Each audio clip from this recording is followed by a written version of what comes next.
There's a lot going on in that comment, and I don't want to unpack it. It's like Raptors too battle much. hard smash. You must procreate with your gene stealer wife. You must procreate. You must make more soldiers for the four-armed emperor. Come here, It is Gene your Stealer divine wife. right. I must race mix. I've heard the saying many hands make light work, but I don't want to trust multiple You got hands, 4 hands, with. baby. Dude, one hand for each hole. Okay. Oh no! Moving on swiftly.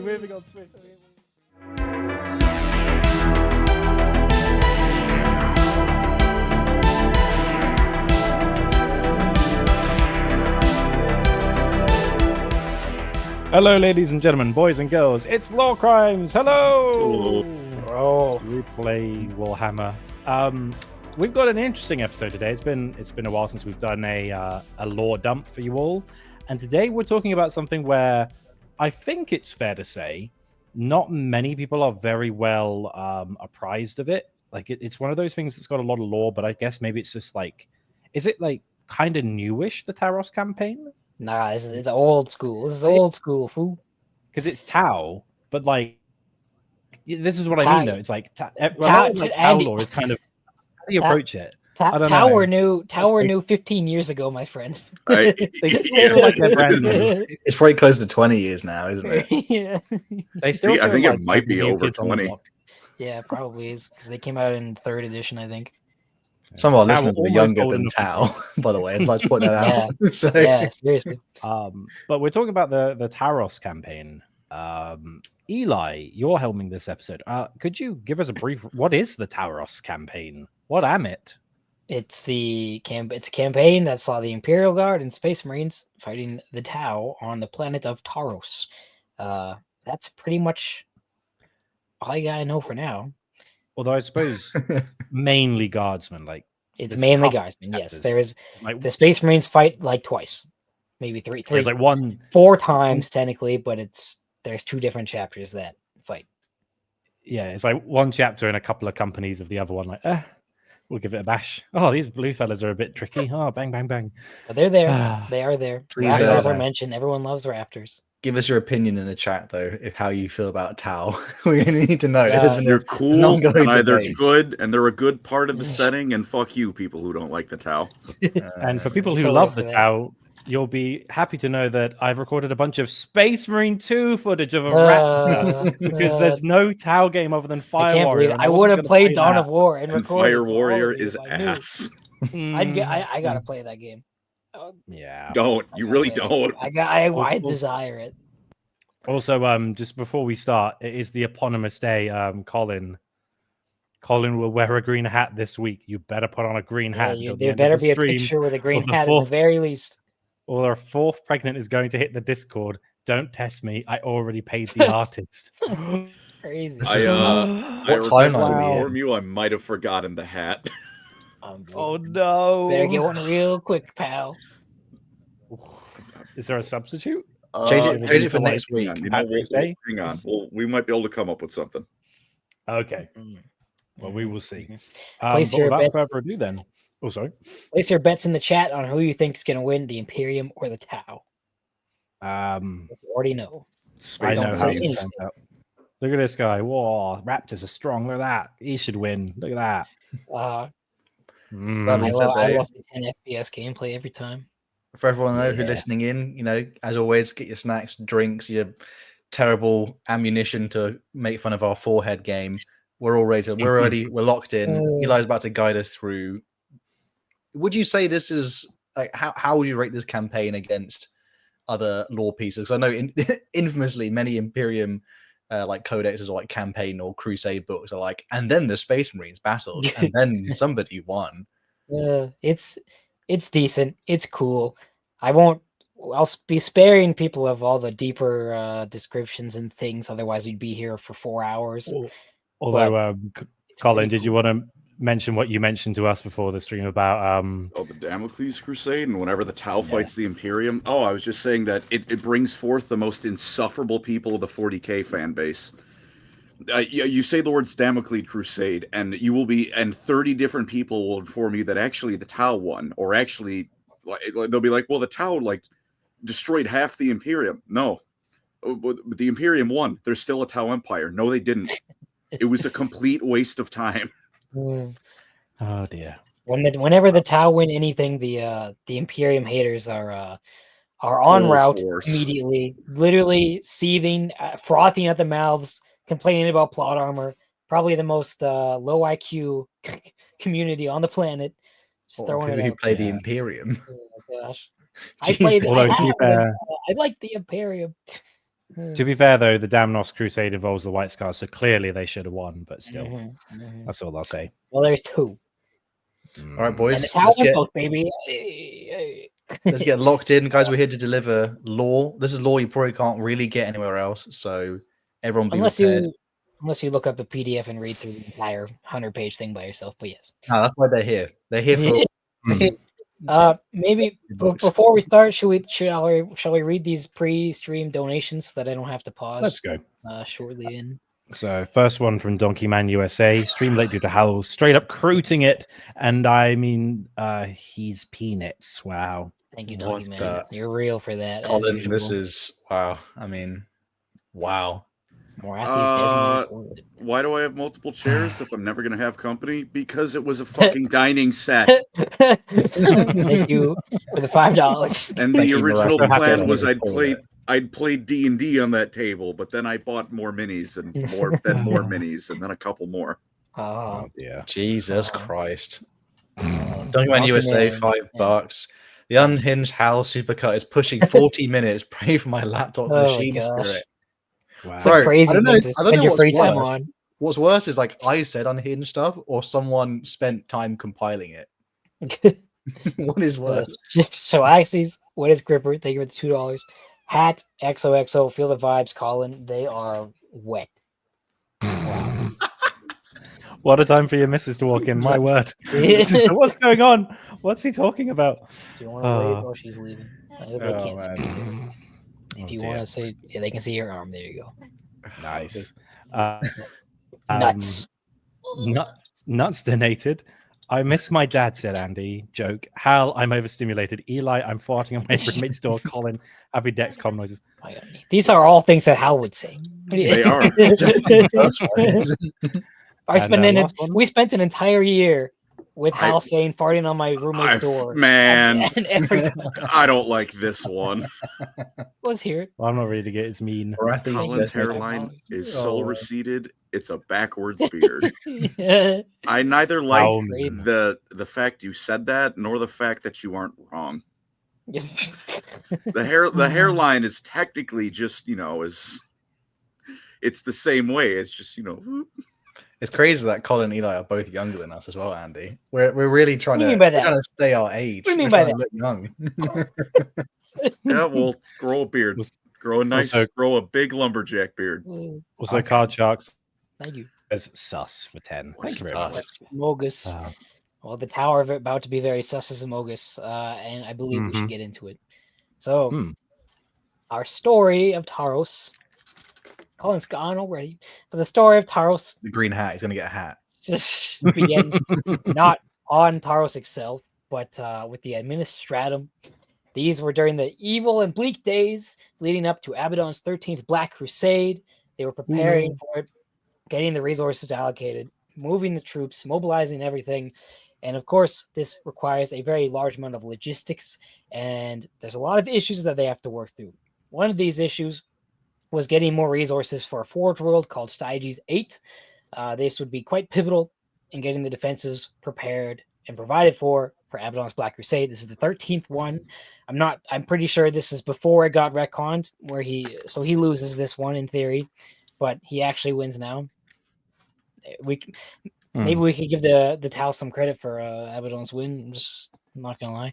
But anyways, close to Styges 8 was a planet called Taros, the desert world of Taros. There's one city upon Taros called Terokeen. Other than that, it's just mines across the planet, but mostly situated around this one city. It mines 3 particular resources, the names of which I don't remember. But if you watch my video in the future, they'll be there. And so they called upon Taros. They delivered Auditor Prime, Mr. Dree, to give a new tithe to the planetary governor, who is named Aulus. They used a audit from the 38th millennium to decide how much resources that Taros could get, which I think is kind of cool. So Dree goes to the planet. He gives it to the planetary governor. He says, cool and good, everything's good.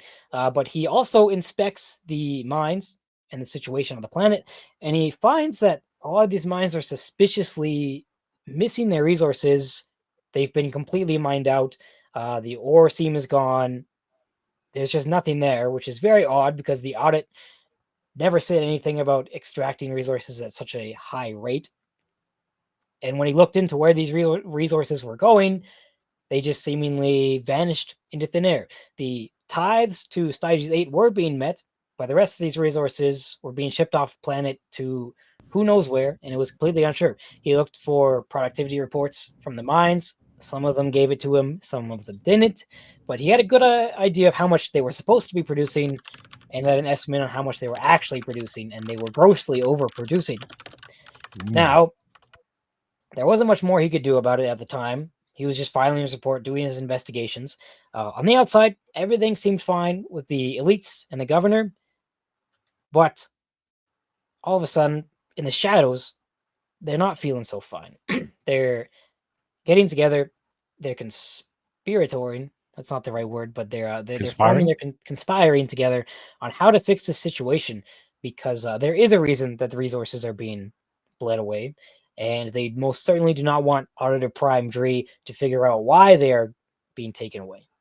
Some of them suggested they should just kill the Munitorum team, but this is a terrible idea because then they'll, enact vengeance upon Taros. So they scrap that. For now, they just stall and they plead ignorance onto who knows where these resources are going. Unbeknownst to the Imperium, 20 years before that, the Tau Empire had sent delegates to Taros. Now they don't own Taros, but their borders were reaching closer, still a little bit far away, so it wasn't really a place for military conquest, but sometimes the Tau don't need military to get their own planets. So they sent watercast delegates. They bribed the elites and the planetary governor with luxury goods and water processing units and other such wealth. The planetary governor, Aulus, for a while resisted, but eventually gave in. The elites gave in right away. So for 20 years since then, they have been shipping resources to the Tau.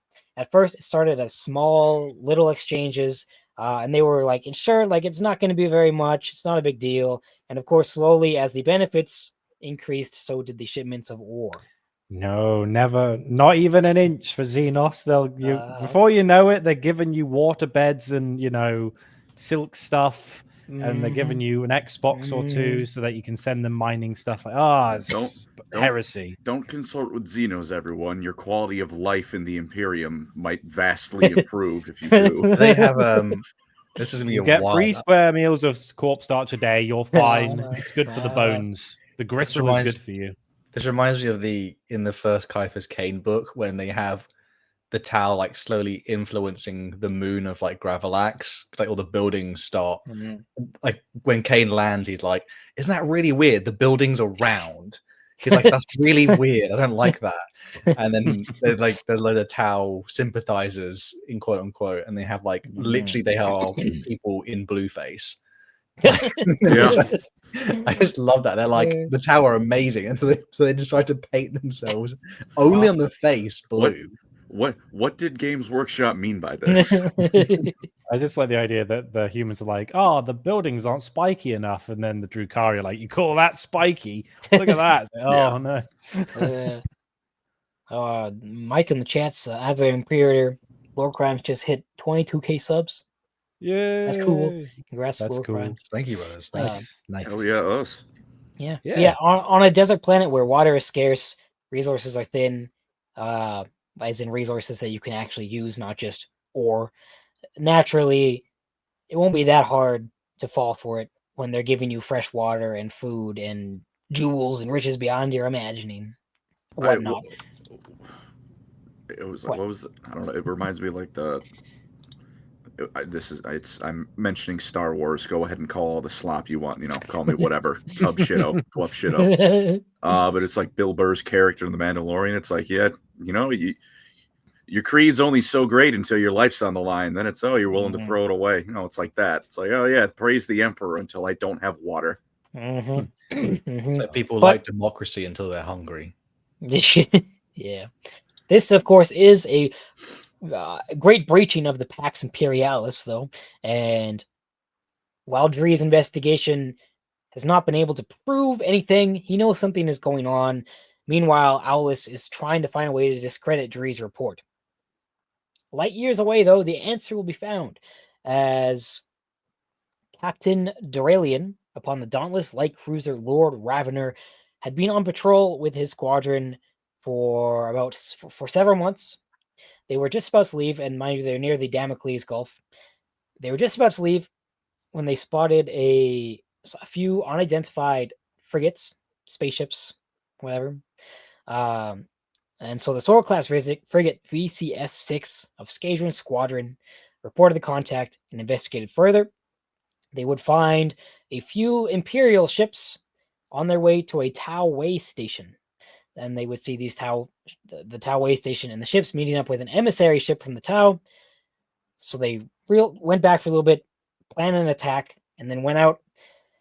Their objective was to destroy the way station and capture the ships and investigate whatever they could. First one really good, then the Tau showed up with more ships, so they pulled back again because Duralian's a smart guy. Then they counterattacked the Tau, and in a very nice close-range space battle, they succeeded. Most of the Imperial ships got away, but one was wounded, so they were able to board the way station and that ship and the emissary ship. Nothing was found on the way station or the emissary ship, but they did capture the crew on the Imperial ship, who would reveal to them that they were delivering some ore from Taros. They were just following orders. They didn't know why they were meeting up with the Tau, and they really had no idea what was going on. Orders from who was unsure, but they would send these fellows to the Inquisition, and they would certainly find out for them.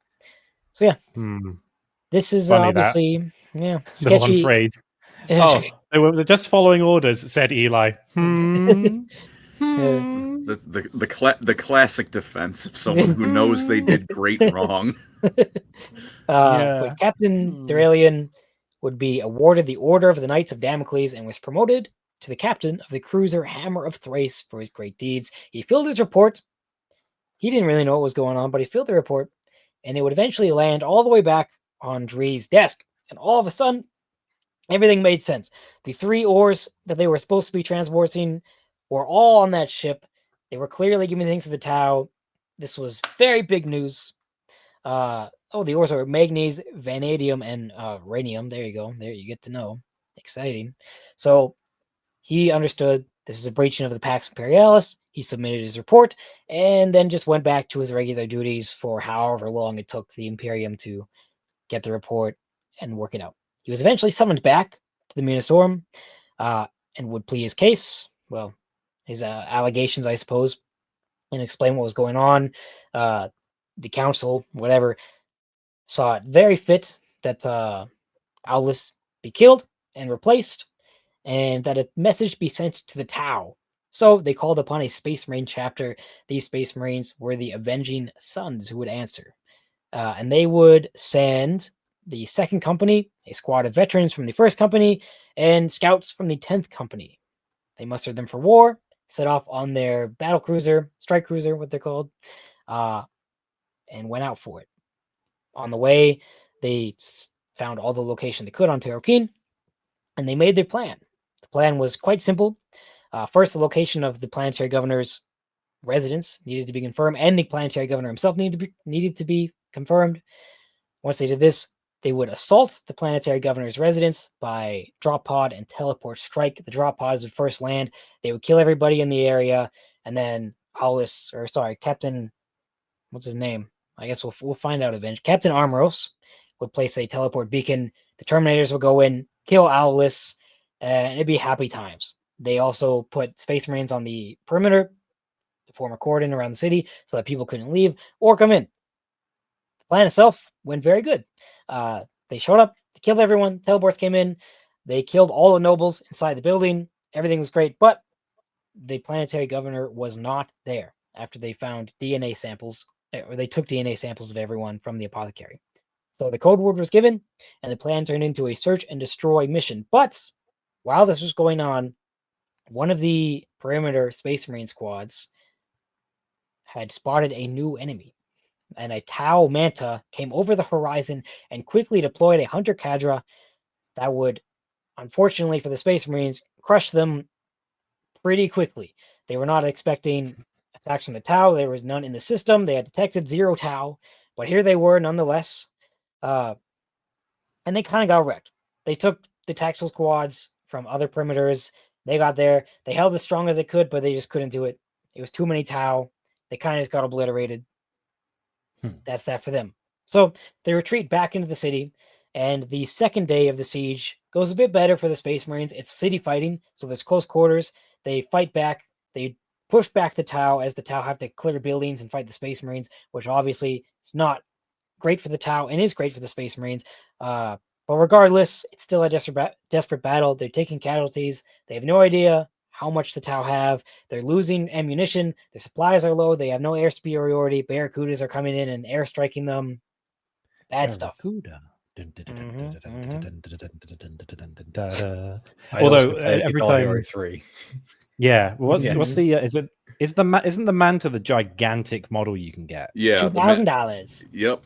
and 2,000 points. Yeah. I It's saw one of 2,000 those points. in real life. I think it was at PeachCon, and I just looked at it and I was like, that's a status symbol. That is. If you got a, Yeah. if you're like, bonk, takes Yeah. up an entire table. You're like, who's got the best army? What's the It was really well painted. Warlord Titan like cost? Is it Points like 10? cost? No, as in like Lot. monies. Oh, Like, over $2,000. Yeah. 'cause you don't even get all the parts, do you? You have to like buy. Nope. You No, have to you buy don't. everything separately. Yep. And it's probably hellish to build. It's Mm. also 3,500 points. Yeah, Oh, you never I play with it. I bought the head of a Titan. That cost me like 70 quid. So Yeah. that was fun. Yeah. Although, if I did the math somewhere, for the Tau Manta, you can fit like a lot of stuff into it.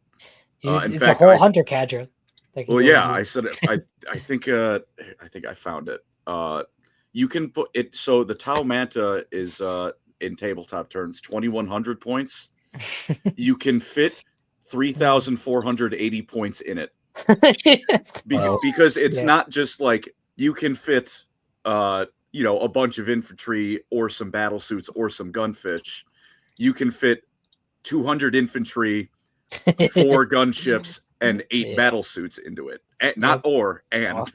It's a whole Hunter Cadre. The only thing I want to buy is that gigantic land crawler thing from like really early editions. It's like, is it the squat one? And I'm like, I just want to use that as like a bread bin. That'd be fun. That would be pretty funny. Yeah. All right. Let's get back to it. So, yeah, they do repel the Tau eventually as they've retreated back in the city. But the next day, the Tau changed their tactics. Obviously, they're not going to clear out Space Marines from buildings. So they decide to just kill them all instead. The Barracudas strafe, blow things up, hammerheads, the Manta railguns, broadsides, just pound the buildings, absolutely obliterating as much as they can. Space Marines hunker down for what it's worth. A few of them, many of them, still survive, and they bravely lead their defense against the insurmountable odds. One of the brother dreadnoughts, his legs is blowing off, and he falls to the ground. The Tau break through, eventually pushing through with 2 hammerheads. They repelled for one more day, but the Space Marines are really down. They came with some like 100 dudes. They have 40 guys left, which is like massive losses for Space Marines. So in the nighttime, well, I guess during the daytime, Armoros does order an airstrike. It helps a little bit, but it's not enough, and they don't have enough air superiority to really make that much use of their air power. The Tau own the planet, obviously. They own Taroki, and there's nothing they can do. So come nightfall, Armoros dedicates his... Now, he only needs 2 Thunderhawks out of the original 5. He only needs 2 of them to deliver the last of his battle brothers who are still alive. They successfully evacuate and have to go back in shame and lick their wounds. A bell would toll at the chapter monastery for each battle brother killed. And it's a bad time for the Space Marines. Don't So like that. that's the first battle of Taros. seeing Tau victory. Quite a Victory. good Tau victory Oh, at that. although again, I like looking at like the source materials. Like it's called like it's also just called by the Imperium the incident. You don't call it a Tau victory, you call it an incident. Yes. That's when you know it's Look, trouble. that's like Dictator 101. Don't let the enemy have any credit. Why don't we read our these 2 donations, and then Oh, we'll we get back got- to we the got next Some the of next them are still phase. talking about my hair. Well, we got What did I BattleTech say? lore where BattleTech, my beloved. maybe one day. Oh gosh. Oh, Yeah, God. see, you're there it referring is. to I Ken. saw that one. Baseman from Sweden, thank you for the 65 sec. No, his hairline is being absorbed into his beard. Yeah, I got I at think least something. It is a to say about glorious it. beard. Mhm. Parker Solomon for $19 for you the very cancer much. support community. The Emperor protects. Thank you, brother. That was on the other stream, but maybe we can. It find a might way still be to- open, so I might be able Yeah. to just like donate to it from my account. Then Mm. that might work it out. I'll Appreciate double that, check brother. after the Thank you so stream. much. Thank you. Thank you. Pardon me. Ash Oh, Fox. Shout you out to my shout out to my 4 favorite Warhammer boys: the Forgetful Guy, the Yellow Daddy, Yellow Kidneys Don't Daddy. Function, and Push-Ups for Jesus. Wow. Nice. Kidney Bless don't you, God bless you. function. It's a great alternative. That's The second channel kidneys. name. No, I've already got the second channel. Let's don't worry about it. It's not ready yet. It's still cooking. Mhm, Damn. mhm. Yellow Daddy. Although there was Thank you, also a bro. comment I saw that was pertaining to Colin to say, have you heard of a clinic called Forward? Got referred by my endo as a potential cure treatment for type 1. Whoa. Yeah, Ooh. if you could send me all of that information, please, that would be wonderful. And I am not kidding. Dang. Was it stem cells to reinvigorate the pancreas to start producing insulin again? It was something like that, yeah. Which, by God, if that's becoming widely testing, I might be missing a few lore crimes treatments, Yeah. depending on how I get or a few lore crime sessions, depending on how I get this treatment. Yeah, you can stream in the hospital. It's fine. Or the clinic. Yeah. You'll be fine. We'll sort it out. This lore crime stream featuring Colin's unconscious, ripped open body. I think it's more of an With the interest- heart rate monitor just Yeah. go beep, beep, beep in the corner. Mhm. It's So immersive. It's fine.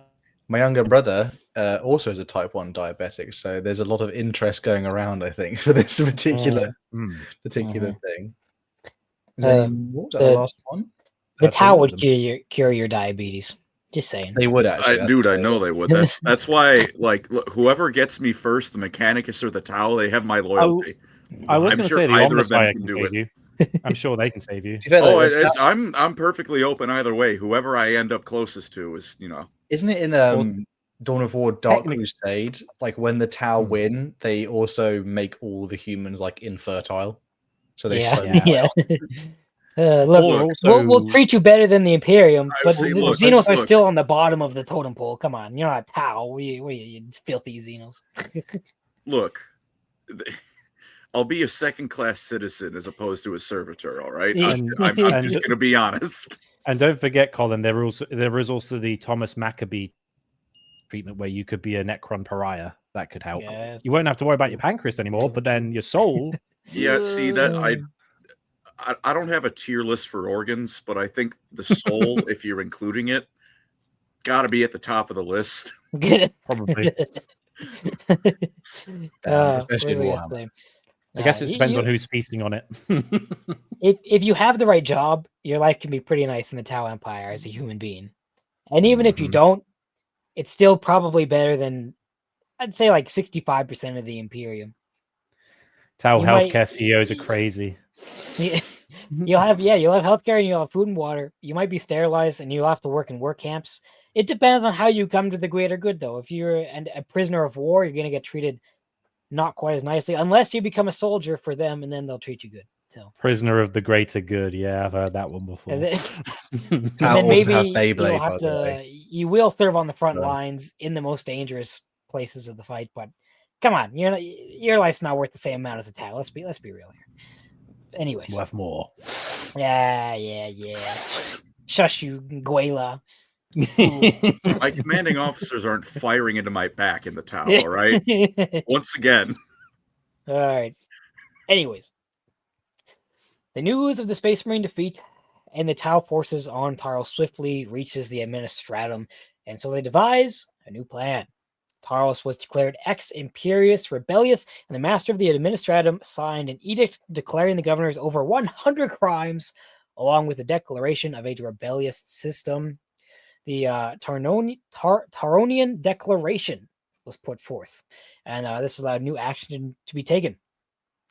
So the senior Adeptus Administratum command staff was to be appointed, and this was to be done by Lord High Commander Otto Ivan Gustavus. Alongside him, Commissar General Mordred van Horkik was tasked to be his soon-to-be right-hand man. Gustavus would then go through the politicking, filling out forms, going to meetings, dealing with all that garbage to create his massive command staff, which numbered over 3,000 people at the end of the day and took a long time to get together. Some important names: venerated High Magos Zadakine Volta, representing Styges 8, Fleet Admiral Koto, commander of the invasion fleet, Lord Marshal Destale, overall commander of all Imperial Guard units, the newly titled Provisioner Prime Nimus Dree, guy from before. He was granted a place due to his recognition of his efforts. Air Marshal Denevelt, Staff Colonel Sheja, Deacon Grotz, Curator Deft Skell, many more. 3,000 dudes and gals. Some dudes. And they had a big task ahead of them. So the first task was to conduct as much research as possible. So they spent 6 months gathering research and poring over literally everything they could, 10,000 years worth of data on Taros. They were getting 1,000-year-old construction plans. They were getting journal entries from randoms who visited the planet. They were getting more audits. Everything, literally everything they could find, no matter how small. What's his name? Skell and his buddies got info from even Holy Terra itself, and they give it all back to Gustavus, who know as much as he possibly could about Taros now. He may as well have lived there for his entire life, yet they still haven't been there. Colonel Skeja, was a spy master who once worked with the Inquisition. He was tasked with infiltrating Taros, but this was unfortunately impossible. So then he was instead tasked with the security of the command staff. If any information was leaked, it could be a huge deal. And if the Tau knew anything of their attacks, it'd be very bad. So now the research is done. They moved on to getting the Imperial Guard forces. Destale and Gustavus would debate for a while. Destale originally asked for 20 regiments. This was turned down. He came back with a more reasonable 12, which Gustavus agreed to, but the Ministratum disagreed to. Finally, they agreed upon 10 regiments, as long as Volta, the Styges 8 lady, was willing to give a Legion of Titans. She promised that she would. So they took that and they went with it. So they created the army. Let's see here. Where's my list? Here we go. Okay. So the Imperial Guard forces were drawn from all across the galaxy, but the first choice, of course, was the Talon Desert Raiders, because they're the goats, and Taros is obviously a desert planet. A new regiment was raised from Talon, known as the 331st Regiment. They were equipped and shipped.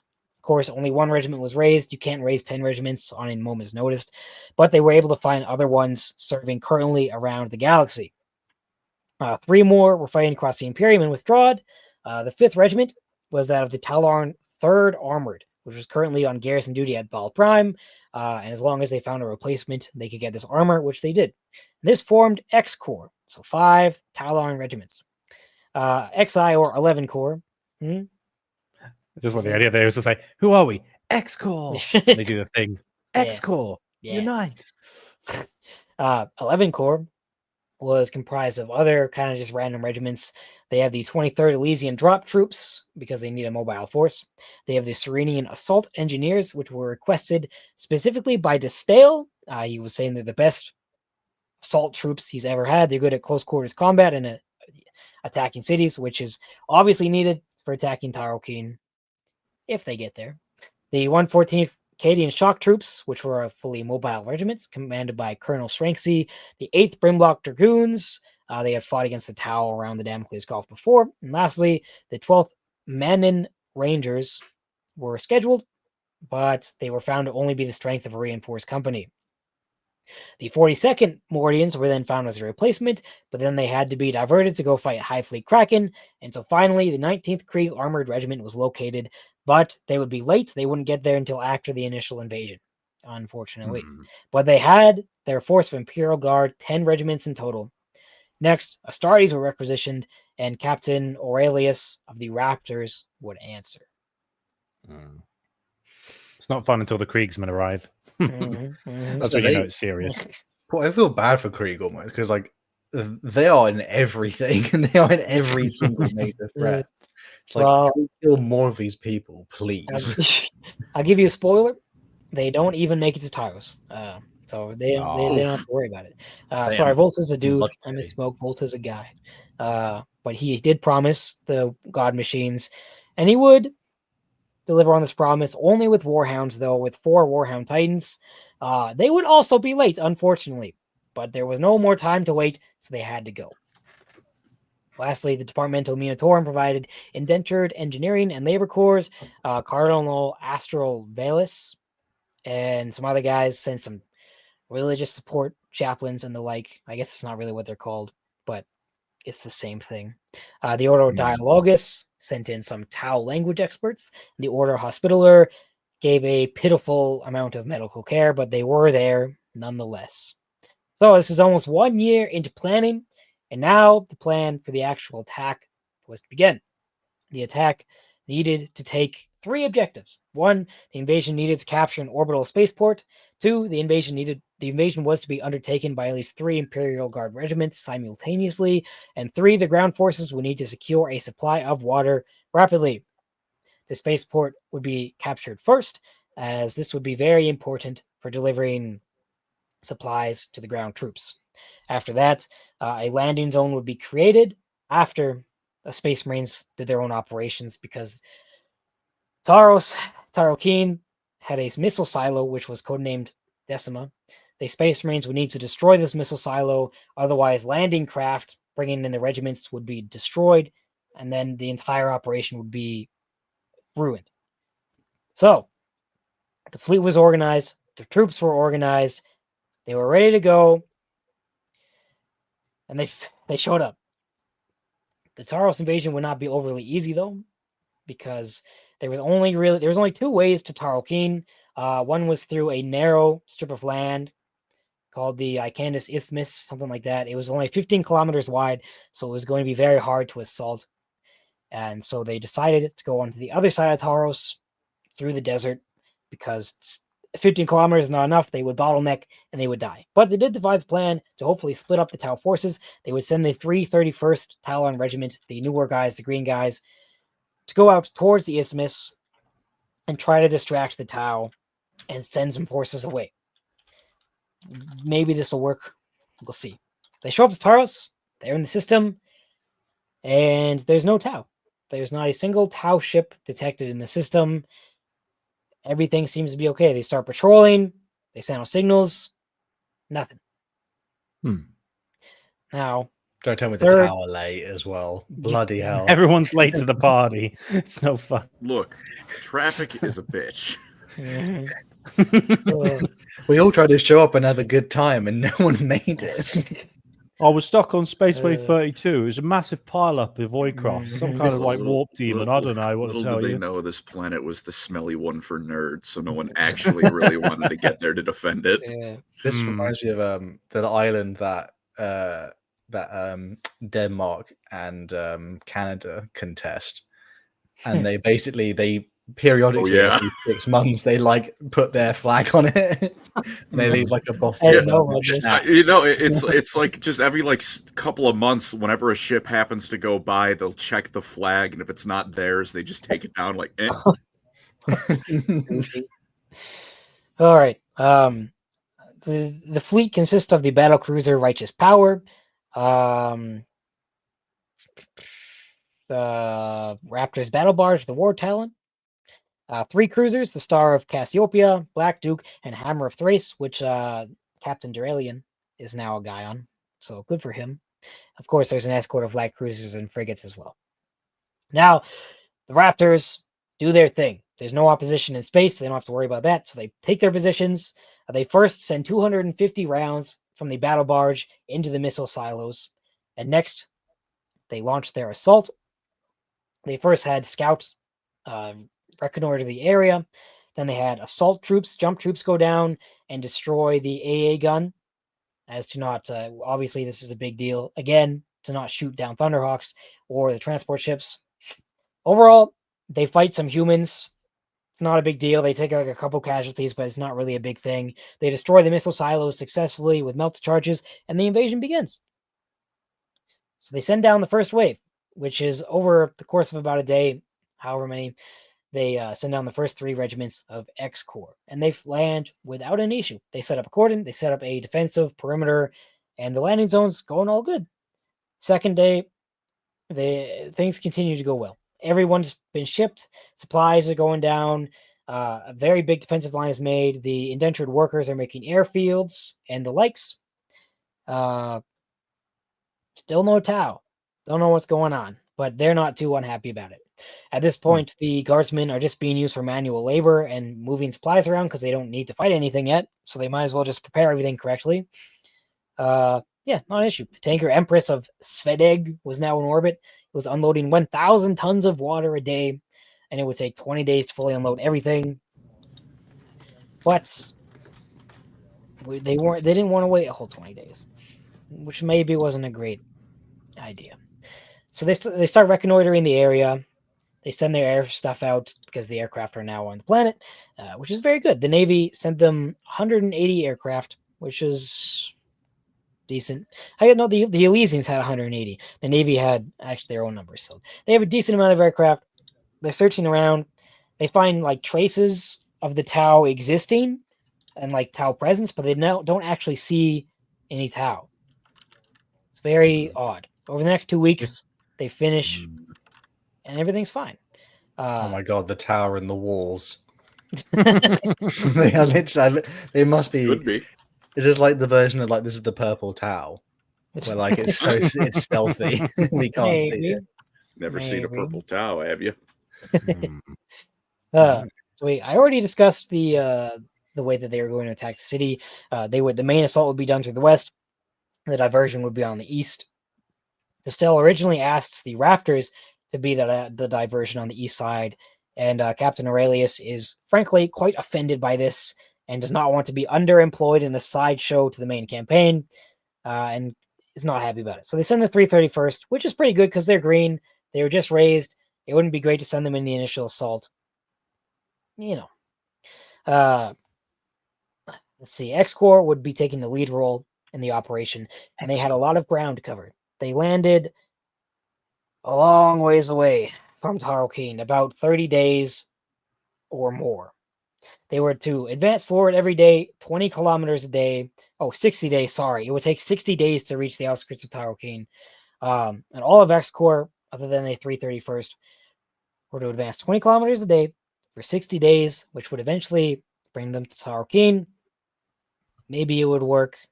This was all they could do. He spread out his forces because if the Tau attacked one force, the other would be able to go through. They wouldn't be able to stop them all. At least that was the plan. The attack would be... let me see. Forgive me. There's a lot of information. I'm skipping a lot of numbers, so I don't have to be too autistic about it. The 11th Corps would be held in reserves, which included the Cadian 114th, the Elysians, and the like. That was the plan. The plan would hopefully go well. Hopefully forces would be diverted by the 331st. Hopefully the rest of X Corps could advance forwards and would be wide enough to not be stopped. So the offensive is about to begin. This has been 20 minutes. We can read a couple more donations. I'd say, 6 more. So we got Darth Sasquatch, Colin, Marathi versus Eldrad. Ooh. I mean, Marathi's kind of a goddess now, so I'm probably going to go with her. Although this is a very vague question. Yeah, what do you do? What do you mean by this? What do you mean by this? I'm still going Marathi either way. Yeah, it's respectable. He's kind of like in some sense. I mean, yeah, but she's a literal god. Like he's the wizard who stabbed Abaddon. Yeah, but a lot of people can stab Abaddon. He was just competent enough to do it. I'm just saying, like, if the question was to be involved in a ritual, I don't think that would be much of a distinction. Yeah, I guess if it's like the who would I rather partake in like some sorcery with, probably Eldrad, because it's going to be Yeah. safer and I won't get it turned into Demonette's food. This is literally Yeah, the whereas it's Superman like- versus Batman thing, though. It's like, how much prep does Eldrad have? Whereas if it's like you're invited to a meal, it's like if it's Marathi, you don't know if you're the entree. So yeah, Mhm. it's a bit of a tricky Mhm. one. Tom Warren, thank you for the $2. The fate of your soul is an eternal concern. Yeah, that's real. Mm-hmm. Bunny Cop for $5. Thank you. Torch Star is a tomboy gym Okay, rat. all right, okay. Shadow Sun is a workout MILF. Join the Tau, Guela. None of them are in this story. I'll have Sam. you know. Sam, Uh, Sam. Farsight, my beloved. dear. Okay. Thank you, James, for the £5. Happy birthday, Colin. It's my birthday today, too. Keep up the enjoyable Aw, content, guys. Happy Well, birthday, happy man. birthday Happy to you, you. even though it's not my birthday. It is, Double birthday. you know what's really funny is like people will say it's your birthday, except on the day when it is your birthday. I'm They just sure don't they're use going to that. do that. Beastman from Sweden. Thank Some people just know how to plan ahead. True. Just Don't don't know know how to that. plan ahead. That's me. Hmm. Ash Fox, I thank you love for the $5. Quick fire smash or pass. Okay. Any Imperial pass, every Tau smash, bolt gun pass, heavy flamer smash, Goth GF pass, Goth GF as a Gene Stealer smash your base. Someone's been Real listening bad. to a lot False. of Real the for dig that. off, a lot of the dig off False. stuff There's a- recently. There's a lot going on in that comment, and I don't want to unpack it. It's like Raptors it's Battle too Barge much. Smash. Say hello You to the must loading procreate screen with there, your Lord. Gene Stealer wife. You must procreate. You must make more soldiers for the four-armed Come emperor. here, It is Gene your Stealer divine wife. right. I must race mix. I've heard the saying many hands make light work, but I don't want to trust multiple You got four hands hands, baby. with you know like Where those does the big fourth nails. one go? Dude, one hand for each hole. Okay. Oh no! Moving on swiftly. Moving on swiftly. We have one more I donation. thought I was the crazy Oh, okay. Oh man. Wotan, Wotan, thank you for the DKK DKK. video. one. The disputed island between Denmark and Canada was called Hans Island, and the dispute has now been resolved. And the Aw, island split down the middle. Wow. that's no Aw. fun. No fun. Damn. I What's want crazy, them to keep taking each other's flags down. That's funny. what's crazy is America probably wants to invade both of them as well. So like, it's that island is on the list. Hoorah! We're gonna put a Starbucks there. It'll be great. Cultural victory. Oh man. All right, before we go onwards, an important piece of information. The companies or regiments currently have 30 days worth of supplies. More is coming on the planets, but at the given rates, they leave now. In theory, the rest of the supplies should reach their front lines while they're moving. In theory. Maybe this is a bit of a rash decision to make. X Corps was the 12th Armored Regiment, which was on the right flank. The 3rd Armored was kept behind as a reserve. The 17th Talon were on the west, 89th in the center, and then again 12th on the right or the east. And then the 331st striking out on their own. Okay. Exciting news. First day of the offensive begins. The artillery obliterate everything in front of the front lines, and they get moving. No issues. As nightfall comes, they've covered the 20 kilometers they needed. Easy peasy. Flyers are going around. Fighters, thunderbolts, and lightnings flying around, keeping them safe. Nothing to be kept safe of right now, though. Day 2 began in a similar manner.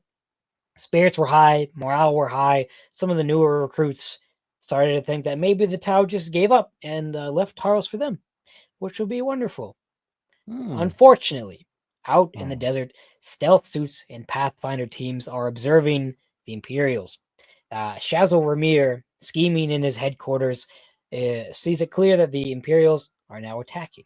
So, after the Imperials start moving on the second day, they abandon their trench lines, their razor wire, their minefields.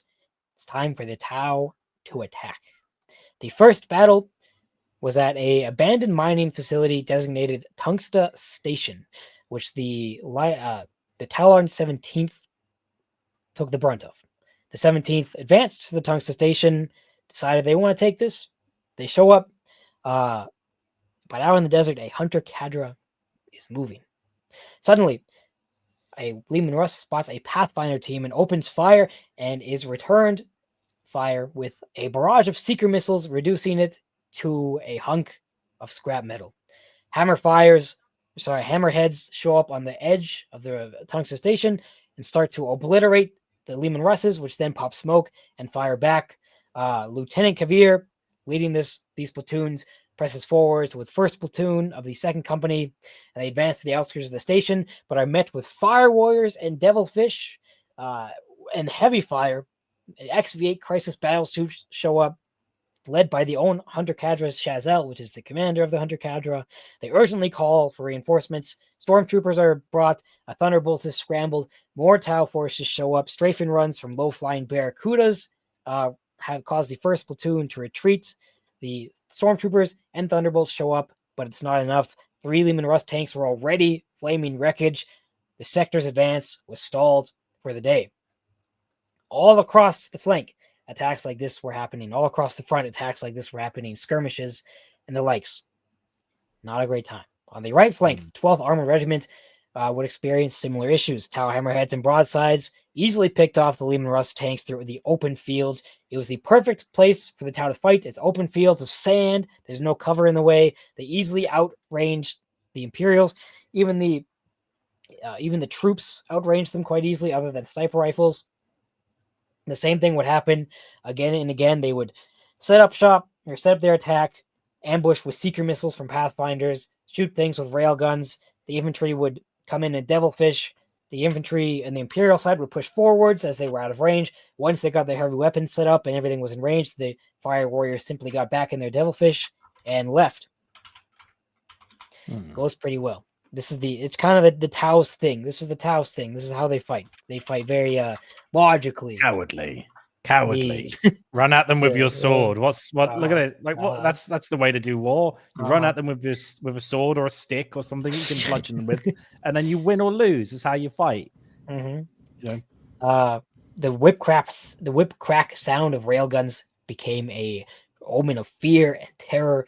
Imperial guardsmen reported the air being sucked out of their breaths when a railgun round went by or hit beside them, which is pretty cool. Is this Cao Yon, or is this or what tactic in what doctrine? You could say it is, but it's kind of just like regular Tau, like guerrilla warfare-ish almost. Yeah, at this point. Yeah. You could call it Cao Yon, I guess. At the end of the day, the 3 Tau philosophies are just like really basic concepts, and you're just supposed to pretend they're really advanced, but it's more one or of them less is Cao attack. Crazy. Yeah, seriously. Second principle: use cover occasionally. Third principle: dying is generally considered bad. Like Tao literally read Sun Tzu's Art of War, which is like this, which is like, this is genius. Yep. Can't be defeated by an enemy if you have no enemies. Give Look, up. when you're writing for a bunch of stupid, dumb morons who make up like the Nepo baby generals of your army, you got to keep it simple. Remember to feed the peasants. Unbelievable. But this is more or less Cao Yon. The initial strikes are pretty Cao Yon because they wait and they hide and then they come out in ambush. This is kind of the tactic they use for the rest of it. After 5 days, the 12th Armored had lost approximately half of their tanks. They had, of course, inflicted some damage on the Tau, but not very much. Replacements were found, but not to bring them back to their full strength. Regimental Commander Colonel Asha Bilad started to deploy his basilisks of his first artillery forward to act as assault guns. As I said before, the pattern of Tau attacks would play out over the ensuing days. Things were not going great. It's a really unenjoyable battle to fight if you're the Imperial Guard. The Imperials were gaining ground because the Tau never prolonged combat. Obviously, that's not really what they do, but at a heavy cost. So, clearly, tactics needs to be changed. Lord Marshal DeStale and his staff were analyzing the Tau tactics and started to try and counter them one thing they tried was upping the reconnaissance squads, sending them more sentinels, that's what they're called, and they would start hunting Pathfinder teams. There was some success. It was certainly better than nothing. Unfortunately, regular Tau weaponry can still destroy sentinels pretty easily, but it was something. There was less ambushes from the Pathfinders. There's less seeker missiles coming in to absolutely obliterate tanks. But next, DeStale looks to the mobility of his own forces. The Tau's expertise was obviously in speed, and so he needed the Navy to pick up some slack and get to work. So he started dedicating Navy forces as air support for the infantry. Whenever Tau assaults would happen, ambushes would happen, a thunderbolt or lightning would be scrambled and would provide air support, strafing runs, etc., to destroy everything there. And this worked quite well for a time. The Tau did not have a lot of answers to the planes until they called upon their own air force, and the war for the air began. Unfortunately, this would take away fighters from defending the regular Imperial forces, so the ambushes were able to kind of come back at a more or less full rate. Overall, after 10 days, they made up 150 kilometers, behind scheduled by around 30 to 50 kilometers, but they were still moving. The next major battle was to happen in the Fyra Heights.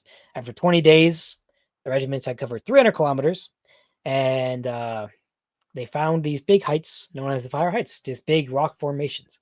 Also, to note, supply lines were beginning to see issues. There was not enough fuel for the vehicles, so convoys were not able to reach their destinations on time, and only once they did could the Imperials advance again, so things were starting to become very slow and very difficult. But the Tau on 17th, again, were coming upon the Fyra Heights, and they were ordered to swing slightly westward and capture the higher ground, potentially outflanking the Tau defenders, and opening a clear path to the Irkenda Isthmus. So for 7 days, they advance towards the rugged escarpments without any issues, which is very nice. But then they show up, they start the rocky climb, they perform reconnaissance missions. This is very steep, very narrow, no tanks can be brought in, so it's only infantry for the most part. They don't find any Tau there. They find tracks, but no actual enemies. Some people are starting to get injured and killed by like random falling rocks and things like that, but these are just chalked up to be accidents. Not a big deal. General Baram Abbas was in command of these troops, and he ordered them to capture the high ground, and they began to climb. Unfortunately for them, the Kroot, led by a master shaper, were waiting within the heights, hiding as to avoid detection and artillery fire. And as the Imperials got to the first ridgeline, the Kroot get up and they charge. Half the Imperials just run away, the other half gets slaughtered. Over the next 10 days, they skirmished 3 more times, with the Kroot throwing them back each time. But then the fourth attack sees the Imperials capture the first ridgeline.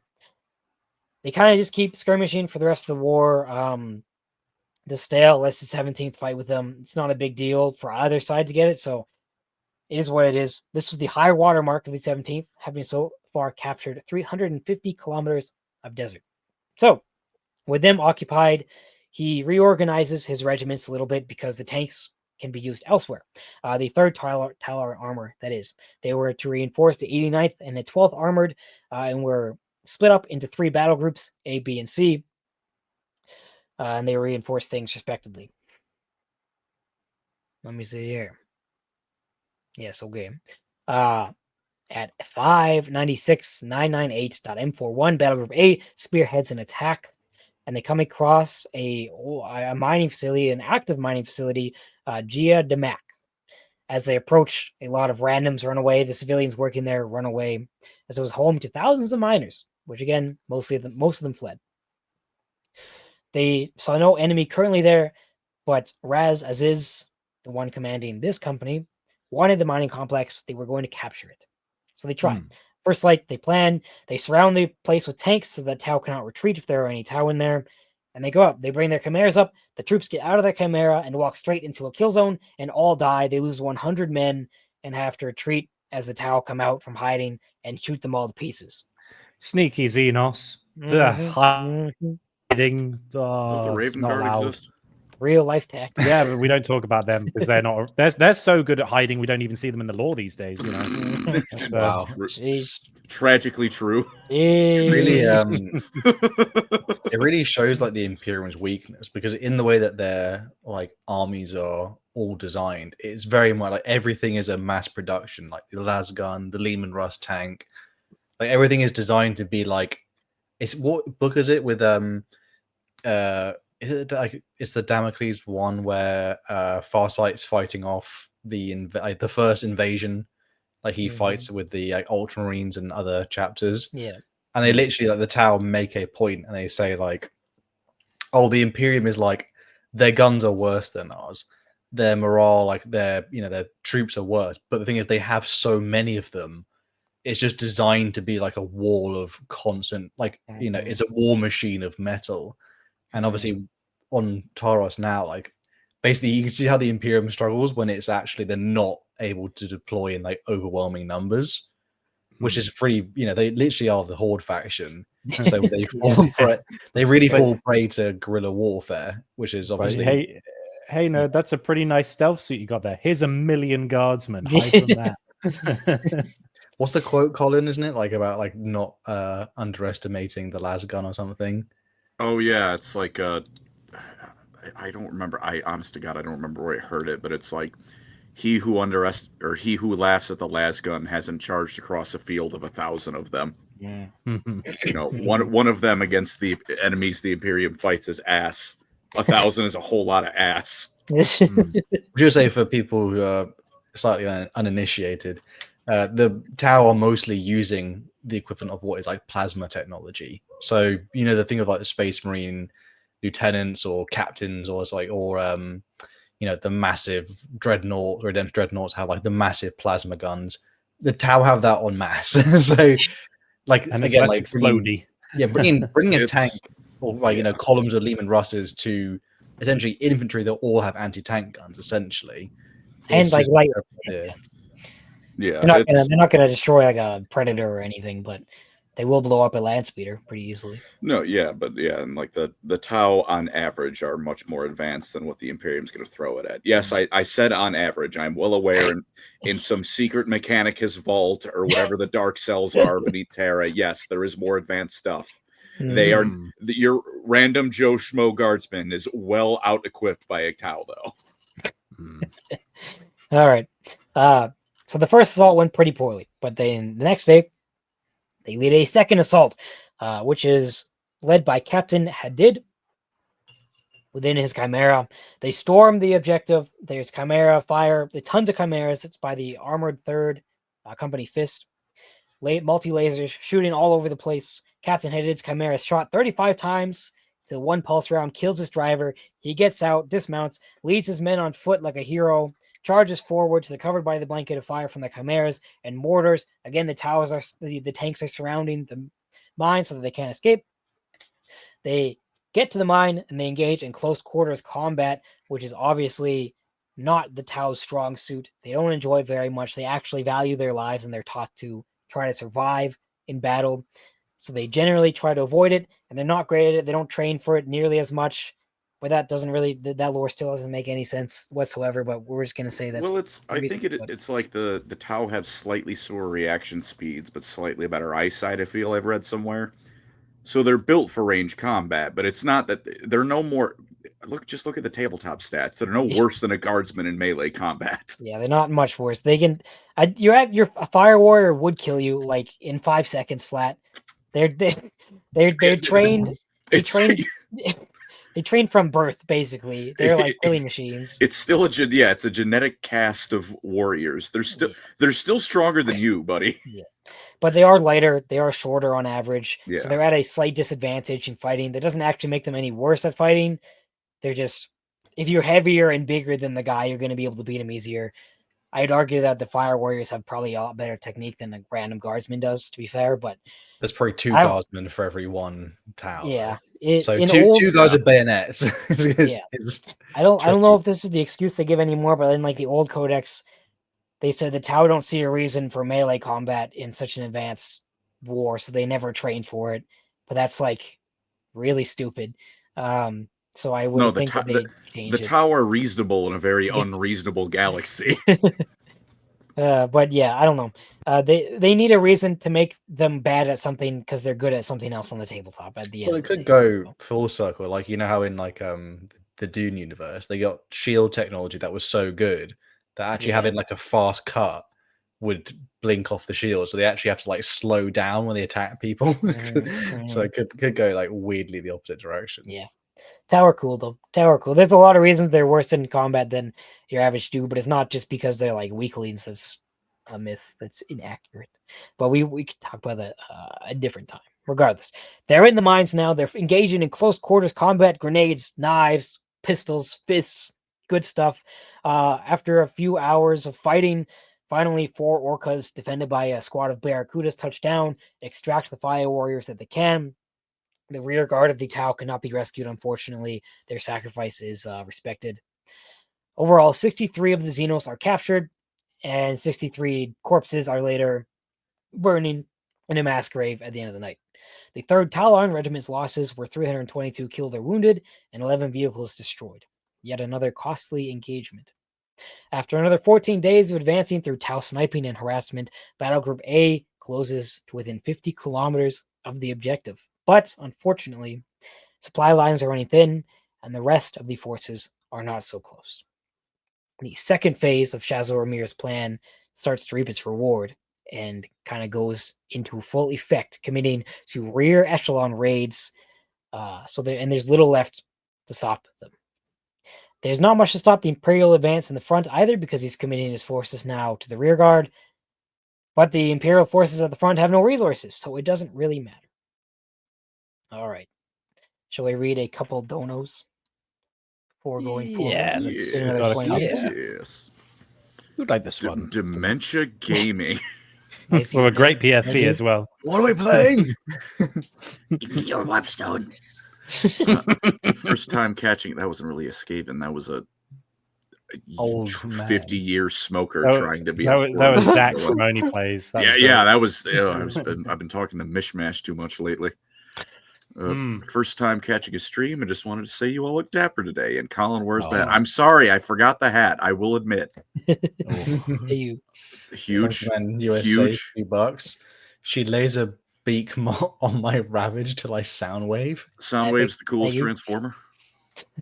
Transformers lore will happen someday.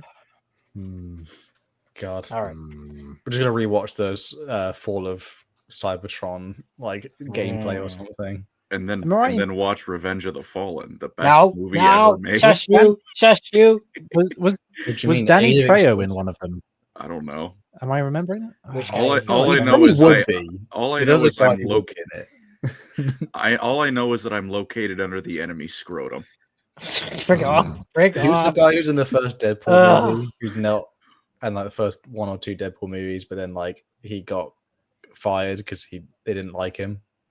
Oh, isn't he Weasel or something? Ryan Who's Reynolds. the guy that used to No, say he has like blonde, like curly hair. He's the guy in the bar who gives Oh yeah, that guy. he's I in don't one of know the who he is. Transformers films and he gets killed off He's because in Beak? Michael Bay said he was so annoying that he killed him off. that? Wow. Nice. Who is the guy you said, Andy? What's his name? Danny Trejo. Machete. He was in Call of Duty once. Oh, I think Machete. he is in one of them probably, but Nice. I'm not Shout out sure. to, Though. He's in a trillion movies. His brief appearance in the film, was it Predators or something, or no, the one where like they are on Maybe he's the not. alien planet and they have they're like all these different mercenaries captured by different like all from different groups, and they have to get hunted by like one of the predators. I still love him in Oh, Con Air good when bit. it's just like, what the fuck is that? It's like, is that Steve? That's Steve Buscemi, Danny. That's Steve Buscemi. Leave him alone. He used to be a firefighter. He's a good man. Not in the film, but in real life. All right. Anyway, Let's read this one more dono that just came up, Ooh, and then we'll get what? back to. Let's have a look. From Darth Sasquatch again. Thank you. If you all If could you're- spend the day with any one Warhammer character, who would it be? Am I like taking to Warhammer for the day, or are they coming to me? Because that's going to change my Yeah. answer. So like I feel like we're probably with them in their universe. Yeah, I'm not picking Felix then. No. All I'm saying being is- a side character in that story. this might surprise you, but I would probably be like, okay, Gilliman, can you like help me to make sure that like I have like financial stability for the future and like could have all these things like squared away for like if I have a day, I can be like, help me with your admin powers so that I can have a fulfilling life without having to worry about taxes anymore. I That'd see, be but quite all he's useful. going to do is give you like a budgetary plan. That's not. He's not Or- going to significantly change your life, especially if you're going to him. Or here's one, Sanguinis be like, can you see into my future and tell me when I'm gonna die so I know when it is and Want I to know don't that? die anymore? It's horrible information to learn. Also, isn't one of the you don't have. It's not necessarily the TJ future Miller, that will thank you. happen. No. The obvious answer is Rogel Dawn, so he can design you an amazing house. Downvoted. If we could say a pillar fort for a second. I can't hate that answer. No, that's the Bro would I mean, appear. don't hate it. The discussion wouldn't Yeah. go on too long. He'd get to work, and then at the end, he'd be like, "By the way, your Vanguard investment fund is not really looking that so tight." Yeah, but you know what? But you know what the problem will be, Hal. In a year's time, you'll get like a letter like, "I'm sorry to tell you that you don't have planning permission for the Fortress of Goon. yeah. Please bring Fortress it down, of Hal. Stop it." I'd probably either pick Caiaphas Cain and go drinking with him because day-to-day life, you know, he's doing his best to be very conspicuously anywhere but where he needs to be. Or I'd follow Teclis like a lost puppy around Safari, hoping that I understand anything about magic. It's on theme. I'd probably choose like some Tau guy. Commander Pure Tai could give you a lot of wisdom, or I could ask Ovesa, the Earthcast guy, to give me some kind of crazy blueprints for a life world changing invention. Vlad's another contender. I'd spend a day with Vlad. I changed my answer. Still Rogel Dawn, but I wouldn't ask him to build a house. I'd watch the entire Rush Hour trilogy with Rogel Dawn. Recreate Yeah, the the word island. that I got out of my mouth. Like, he was like, what is this? What is this? This movie is funny. Highly amusing, said Dawn. Wow. Yeah. Burdarabo would despise this. and then he punches Garrow in the face. Is this Poor from Garrett. current 40k? Probably from current 40k. If it was in the past, I would I'd be telling Horace some stuff about what not to do. Maybe. On how to actually win. Stab Erebus. Yeah. All right. Let's go back to the desert world of Taros. So, Tau raids have began, unfortunately. The front lines, on the other hand, are up here. The supply lines are way back there. It currently takes, I believe, some 3 days for a Trojan full of supplies and water and oil, or fuel, etc., to reach the front lines. But that's not the only issue. This is a massive gap, and as a result, security is thin. As a result of that, raids are very easy to do from the Tau standard, from the Tau viewpoint. Sorry. So they're sending in orcas with stealth suits, fire warriors, and pathfinders in the night. They're destroying supply lines. They're raiding ammo caches. They're blowing things up. It's very bad. The Imperium has to increase security, so they have to take from the front lines, which is already dwindling and already slowing down. In one embarrassing battle, a large supply dump is destroyed without a single shot being fired. The Pathfinders set explosives in it, and then it basically sets off a nuclear bomb as it blows up all the fuel cans and ammunition crates. Mr. Destale aboard his Leviathan is even woken up by it. It sucks. Things. I was having a nap. Things. How dare you? Things suck big time. As supplies dwindle, so does water. Now all of a sudden, the dudes on the front line are getting thirsty. There are Talon Desert Raiders. Hey, yo. Sorry. They're from Talarn, so they are made of sterner stuff. But they're not immune to dehydration, though, unfortunately. By 640-998.M41, the offensive has ground to a halt. The 12th Armored, spearheaded by Battle Group A of the 3rd, has almost reached the mouth of Arcanda Isthmus, but the other two infantry regiments are lagging far behind. The 17th were still stuck in the fire heights, and the 89th thinly filled the gaps between the two flanks. The 331st, of course, had advanced. They had advanced to the southern shores of the Emzai, I think that's what the ocean is called. They were digging in, but unfortunately, the Tau had not fell for the feint. The war for the skies continued to rage, and it was very close, very, very close. The Tau had better numbers, but the Imperials had greater experience. If the Tau could not control the skies, their raiding strategy would soon falter, and the front lines would soon be able to pick up the pace again. The Imperials were putting up a very strong fight, and Shazo Ramir planned to end it. So he planned a daring raid behind enemy lines on one of the forward air bases to destroy all currently grounded aircraft in the area. This was led by Shazel Kiri. He gathered an elite strike force, I believe, of volunteers. They would raid it, and Orca would fly over the desert and pass directly over the airstrip. Fire warrior teams would jump out with their support teams. Crisis suits would come in and help them. They would plant EMP grenades on the planes, blow them up, get back in the Orca, and leave. That was the plan, at least. But obviously, this was very dangerous. They were informed that they probably wouldn't make it back. If anything went wrong, they would be stranded. Things would go bad. But they do it. They launch the attack. Things go more or less well. But unfortunately, as the Orca comes around for a second go, it is damaged. One of the engines blows up, and it is grounded. They've destroyed the planes. They fight through the night. Imperial reinforcements eventually arrive. Shazel Kiri and his men are killed or captured. But regardless, they have destroyed, I believe, 9 aircraft, somewhere between 6 to 9, 8 aircraft, whatever. The number is a bit arbitrary. But they destroy a decent chunk of aircraft, and they've severely damaged an airfield. They were planned to make more forward airfields, but these are scrapped, and security has to be increased for already airfields in the back, taking away again from the front lines. This starts to strain the Navy significantly. The air war starts to slowly turn in the Tau's favor. Air Marshal Denvelt estimates the Tau had assembled a group of at least 10 squadron-sized groups, numbering at possibly 120 Barracudas and 40 Tiger Sharks. The Imperial Navy had 4 fighter wings, 2 bomber wings, and 1 tactical wing committed to the campaign. At the beginning, they had 78 fighters, mostly Thunderbolts, as well as 24 Marauder bombers, 18 Valkyrie transports. Reinforcements had been asked for, but were not answered. The squadrons slowly started to feel the strain of prolonged combat. Aircraft losses were mounting, whatever, and they were not being replaced. Fuel was running out. Munitions were running out. The air bases were farther back, so the air missions were taking significantly longer. It was a lot harder for them to do long-range missions. They had to go all the way from the back lines to the front and then all the way back, so air support was very thin.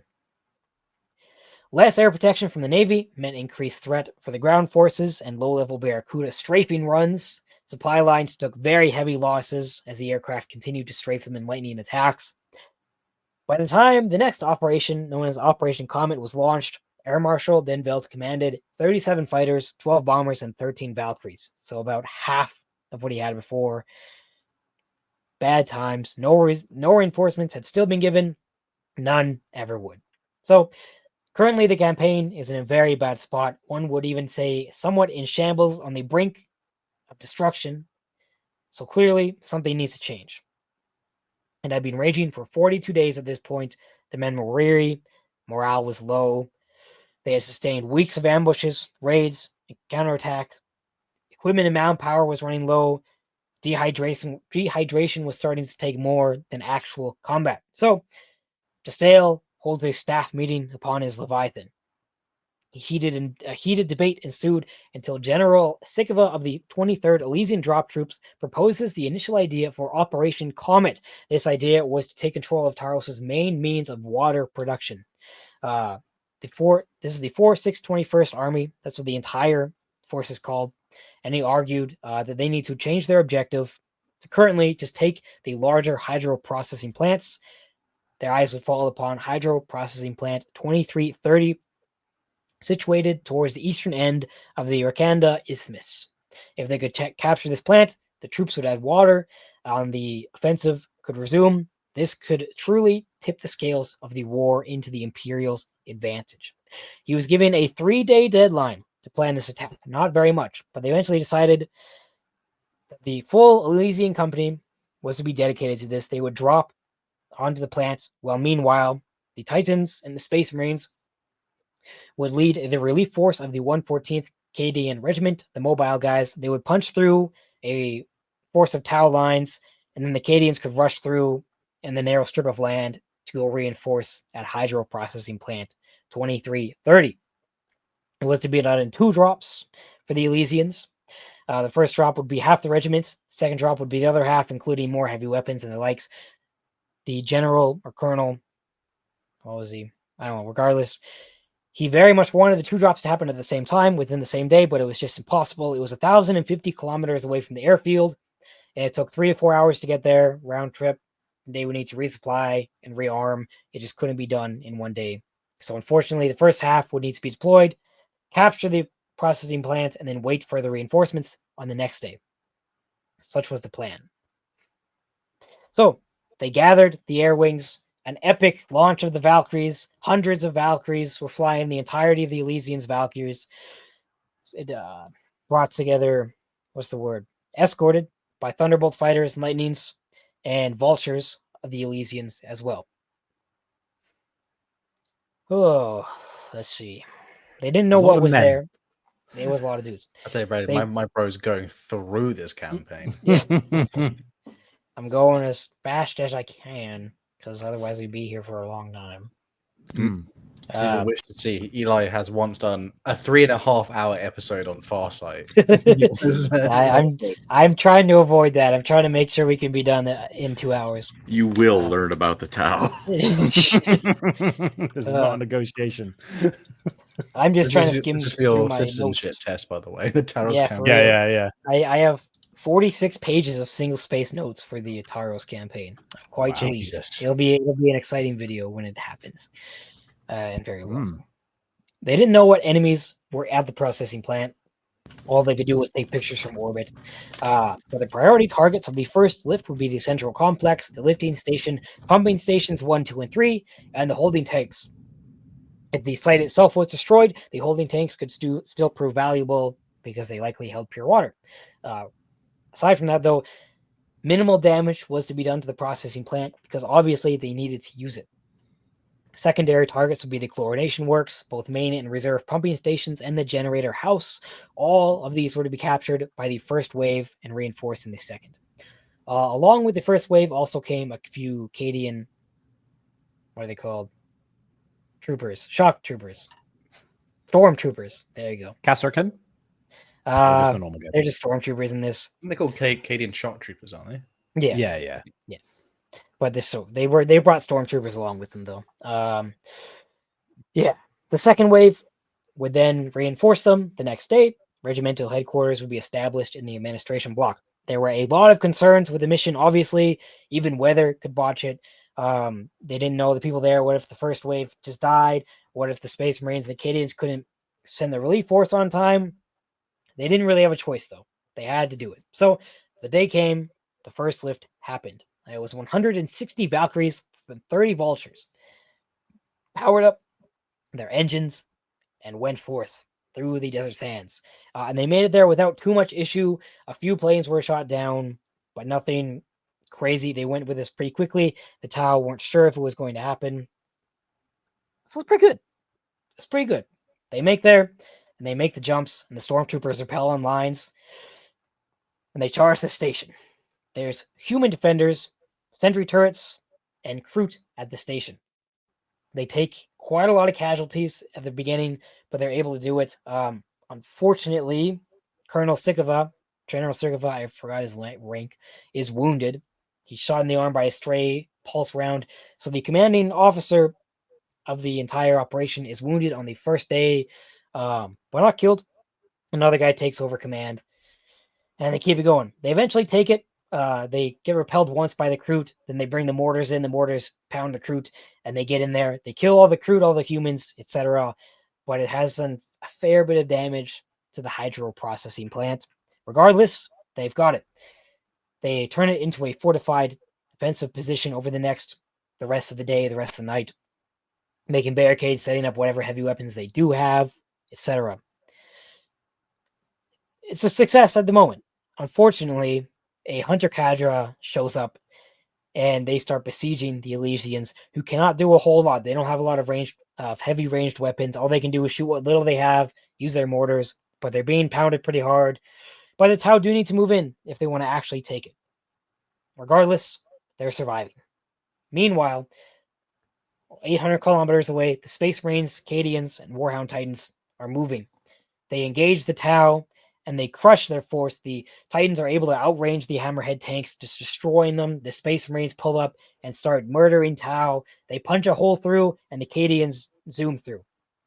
But a new Tau creation makes itself known as the AX-10 Tiger Shark flies up and, in a terrible, horrible moment, shoots its seeker missiles, which destroys a Warhound Titan shield, and then shoots a new heavy railgun never seen before on a fighter, only ever seen on a Manta or spacecraft. It shoots it right through the Warhound Titan, and a Warhound Titan is destroyed. No. R.I.P. No. Bozo. Also, can I go back for a second? Just like you said, he got a stray shot from a railgun. Well, that doesn't sound like much of a stray shot. A pulse round. A pulse round. Oh, So, yeah. it's just a stray shot. Look, he made his feel no pain save. He's fine. Yeah. Woof. Yeah. Bit of a scratch. So they've captured the hydro processing plant. They're under fire, but the Cadians are now on their way. Hundreds of chimeras are storming through the desert. A bunch of Salamander scout vehicles. It's pretty epic. They've lost a Warhound Titan, which sucks, but they did achieve their objective. The next morning, the second lift happens. They make it to the lines, who are again under heavy fire, the hydro processing plants. But this time, the Tau know they're coming, and they send their air force. A lot of Valkyries and Vultures are destroyed on the way.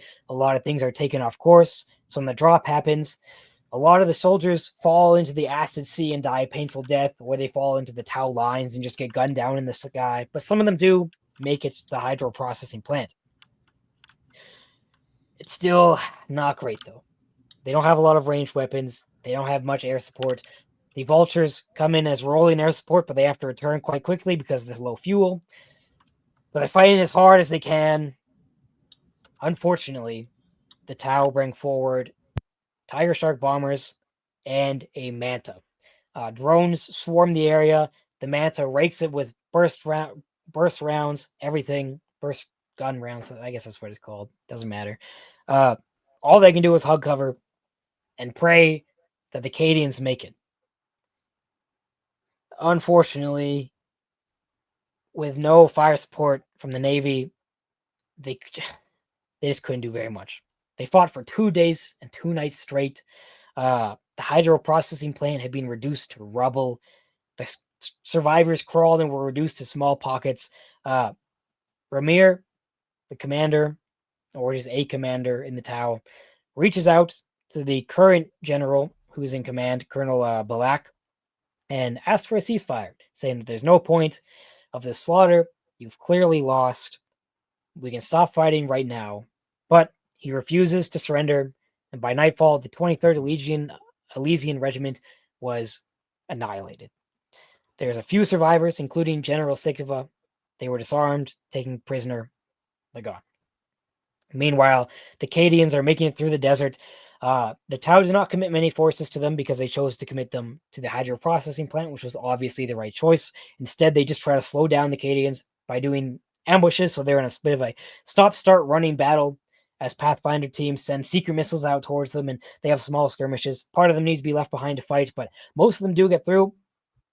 Seeing that he needs to get the processing plant as soon as possible, as they've lost contact with the Elysians, the leading captain decides to go forwards with the scout vehicles in a fairly daring mission. Unfortunately, they show up.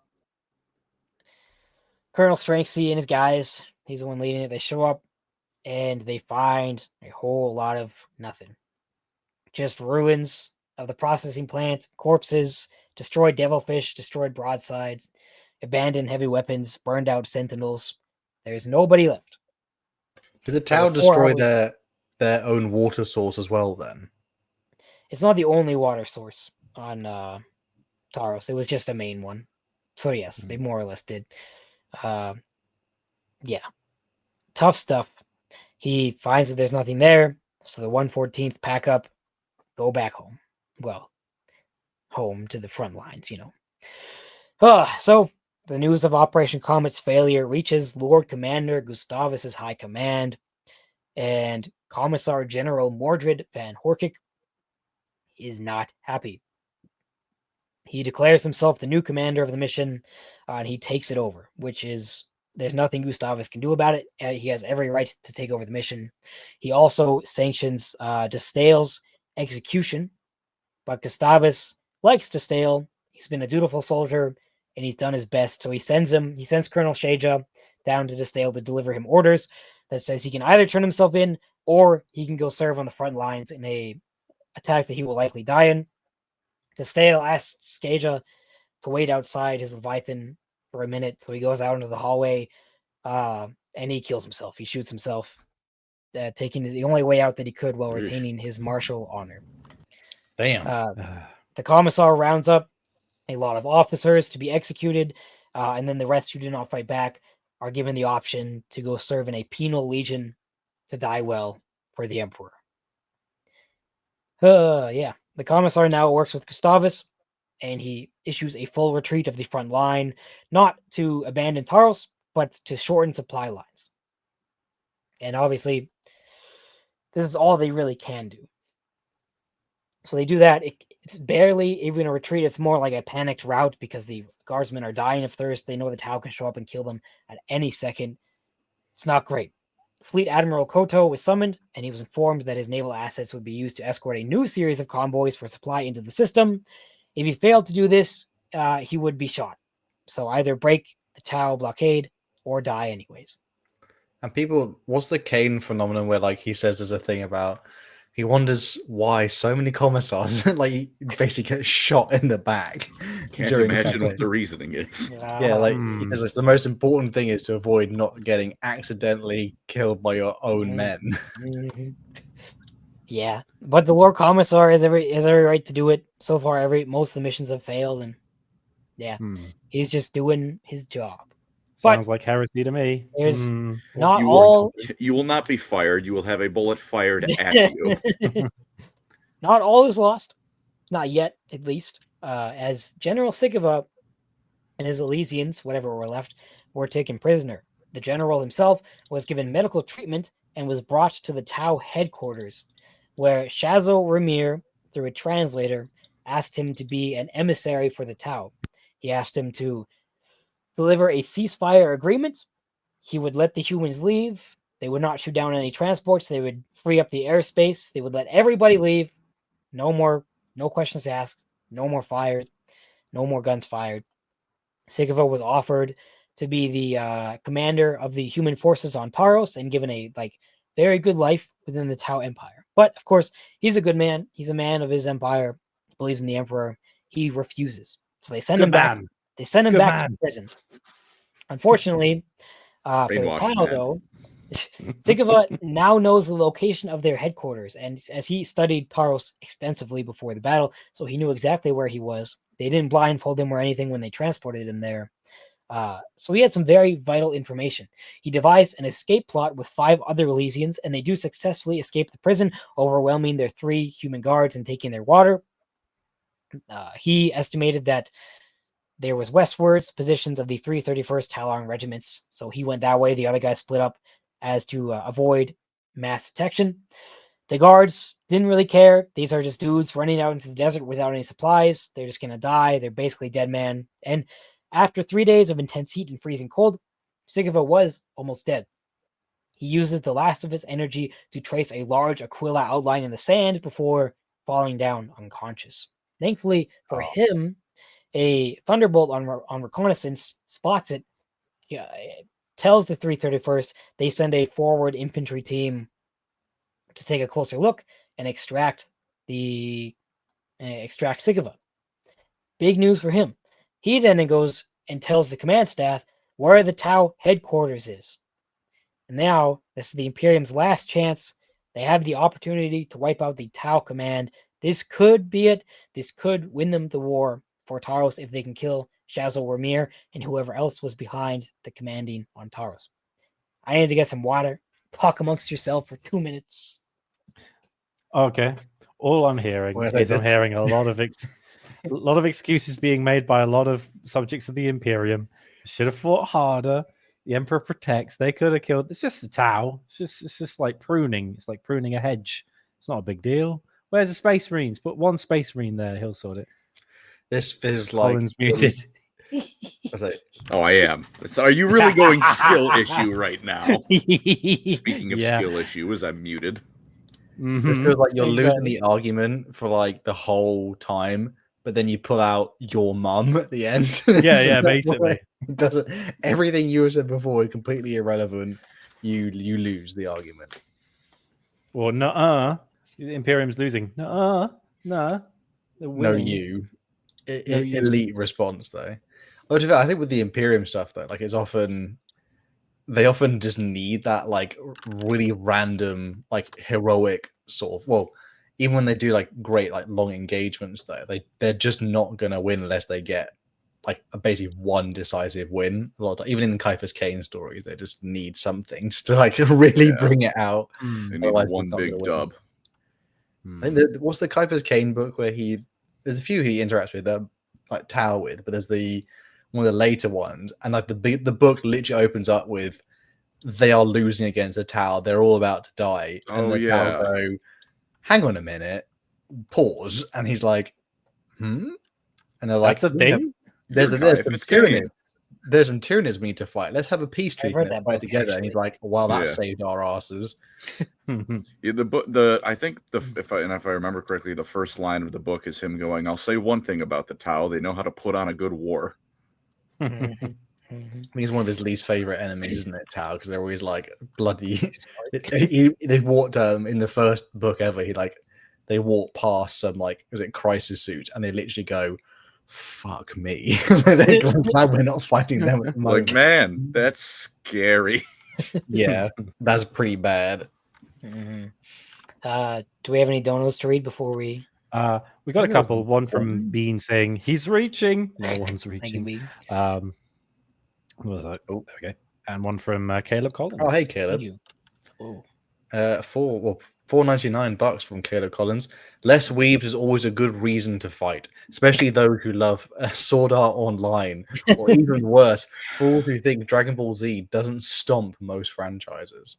Wow. Listen, Dragon Ball Z is like a roller coaster. It has the highest highs, but I'm not there for the plot, really. I'm there for the incredible testosterone filled epic battle. I'm not there because I'm like, this changed my perspective on life. I'm here so I can shout like a child at full length and full screen.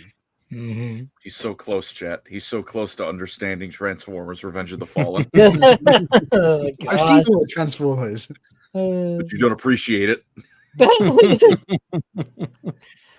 Card Shark, thank you very much for the $10. The Imperium is an attrition army that isn't allowed to win by attrition. That is true.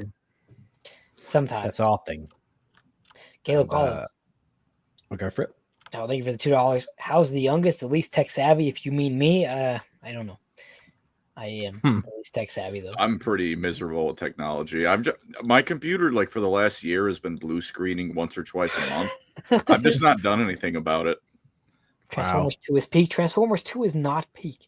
No, it is. You're right. It's not peak. It's the peak. Oh gosh, Transformers 1 and Transformers 3. The end battle in Transformers 2 is kinda all right. No, it's and some of the duels where it's like testicle robot.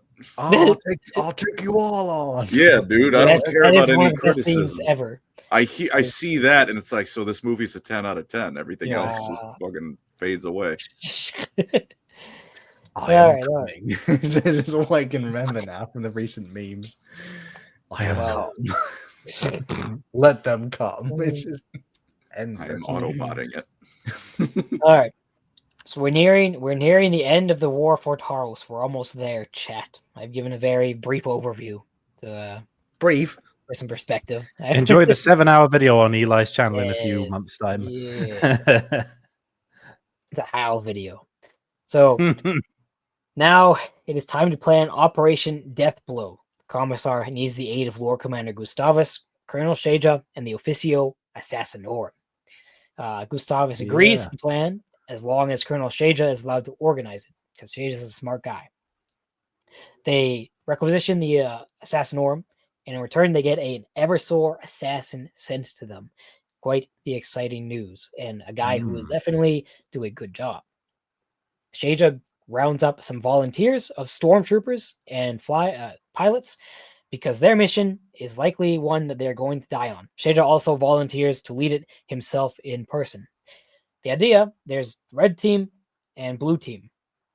Red team, Halo wear. Red versus blue. Red team. Hey, those dirty blues. Caboose, what are you doing over there? Sorry, Red team is the Eversor, who would land 60 kilometers away from the Tau headquarters. Blue team is the handpicked stormtroopers of the 2,378th Stormtrooper Company, and they were to be flown in by Valkyries of the 71st Tactical Wing. They were to attack the Tau headquarters in a front-long assault, and these troopers were not told about the Eversor. They were just told to give it everything they got. They knew they were probably going to die, but what a good death it would be to die serving the Emperor in such an important attack. The Valkyries themselves only had enough fuel for a one-way trip, so they were to just fly there, do a strafing run, land, destroy their Valkyries. The pilots were given survival kits as a meager hope that they might make it back. The Eversor arrives in his stasis cube thing. The tech priests do their litanies and chants, and they hypno-suggest him so that he knows what his target is. Well, it knows what his target is. I shouldn't say it's a freaking monster. It knows what his targets are. It knows what to do. It's equipped with its sword, neural gauntlet, and pistol. And it is sent by drop pod 60 kilometers away. Its vital signs turn on. It gets out of the drop pod and makes its way. Meanwhile, the dudes are flying in, and eventually they land. The Tau, not expecting a battle, only warned very recently by drone things. They occupy defensive positions, and a battle begins. Shaja leads his men heroically and confidently to the buildings of the mining complex, which holds the command center, and they quickly take cover in buildings, and a firefight ensues. As this is occurring, the Eversor is stalking into the building, into the complex. The first Tau to see him is reloading his gun. He looks up and is staring straight into the face of the Eversor, who then kills him in a nanosecond.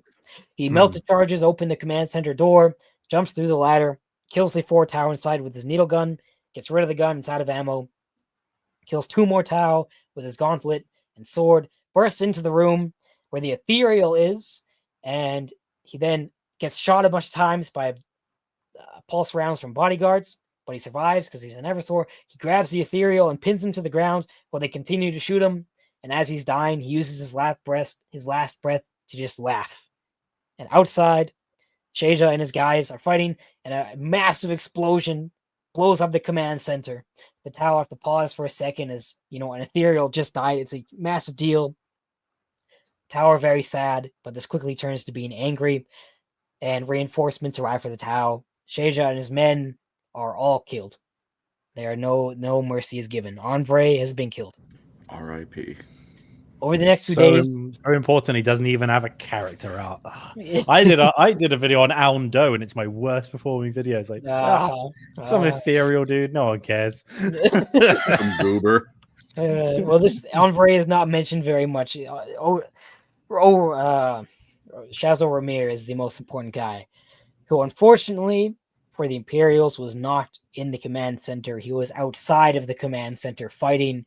He was wounded but not killed. Operation Deathblow almost succeeded. Over the next few days, the strikes from the Cadres paused as they were mourning the Ethereal's death. But soon this mourning turned into anger and vengeance, and the Tau decided that they wanted to kill all of the humans left on Taros. So Ramir continues to launch assaults as the evacuation goes into full, as Operation Deathblow was unfortunately not a success, and it's time to leave. Hundreds of Leman Russes and Chimeras are abandoned, equipment is abandoned, heavy weapons are abandoned, and it's just this massive shambling horde of guardsmen running for their lives for the next for weeks, basically days and days, back to the front lines. They're dying of thirst. It sucks. Commissars are shooting people. Officers are trying to keep order. They're trying to form rear guards to fight the Tau back, and these are just destroyed. They're being gunned down. Yeah, it sucks. But of X Corps, only the 331st Regiment managed to make their withdrawal in good order, and for all intents and purposes, the other 4 regiments no longer existed. Thousands of stragglers would make it back, but overall, they were essentially wiped out. The Acadian 114th arrived safely, as they were the mobile regiment, so unsurprisingly, but they had to abandon their chimeras at the end of the day. The remaining Titans extracted without issue, and the surviving Valkyries of the 23rd Elysians were able to pick up some people, just whatever troops they could, high-ranking officers first, and stormtroopers, and then any surviving Talarn, who were eventually transported back to then wait at the landing zone. After 11 days, the first stragglers on foot arrived, and the majority of personnel equipment had successfully been extracted, but the Tau had one last attack to launch before we can close off Taros. Now, the landing zone itself for the Imperials has become a mass of panicked guardsmen, a teeming horde, as I said. They have survived the horrific trek through the desert and were now at the mercy of the Tau. Many of them had died by thirst. Many of them had been killed by the Tau. A lot of them were also captured by the Tau, which they saw as a better fate than dying of thirst. While this was happening, Captain Aurelius and his Raptors deployed his men once again to defend the perimeter so that the last landing craft could arrive and transport the men back to the ship. As dawn broke, Shazo Ramir sought to destroy whatever was left of the Imperium, and the Tau launched their attack upon the Space Marines. Their first attack, led by Shazo Ramir himself, had hammerheads and broadsides. They pounded their positions. Fire warriors in battle suits moved in, and they were halted 200 meters away from the Space Marine positions as whirlwinds and Astartes heavy weapons brought about their destructions. Hammerheads, broadsides, and fire warriors all lay dead in the sand. From the west came a second assault with greater numbers. Railguns again pounded the Space Marines with a Manta closing in. Captain Cades was leading this one. He was seriously injured as a railgun round destroyed a Predator tank and severely injured his upper body and torso.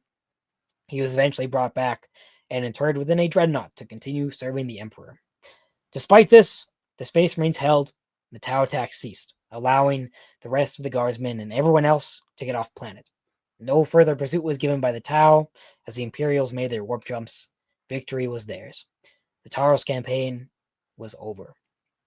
Overall, it had cost the Imperium 5 full regiments, along with all combat vehicles within the 3rd and 12th Talarn armored regiments.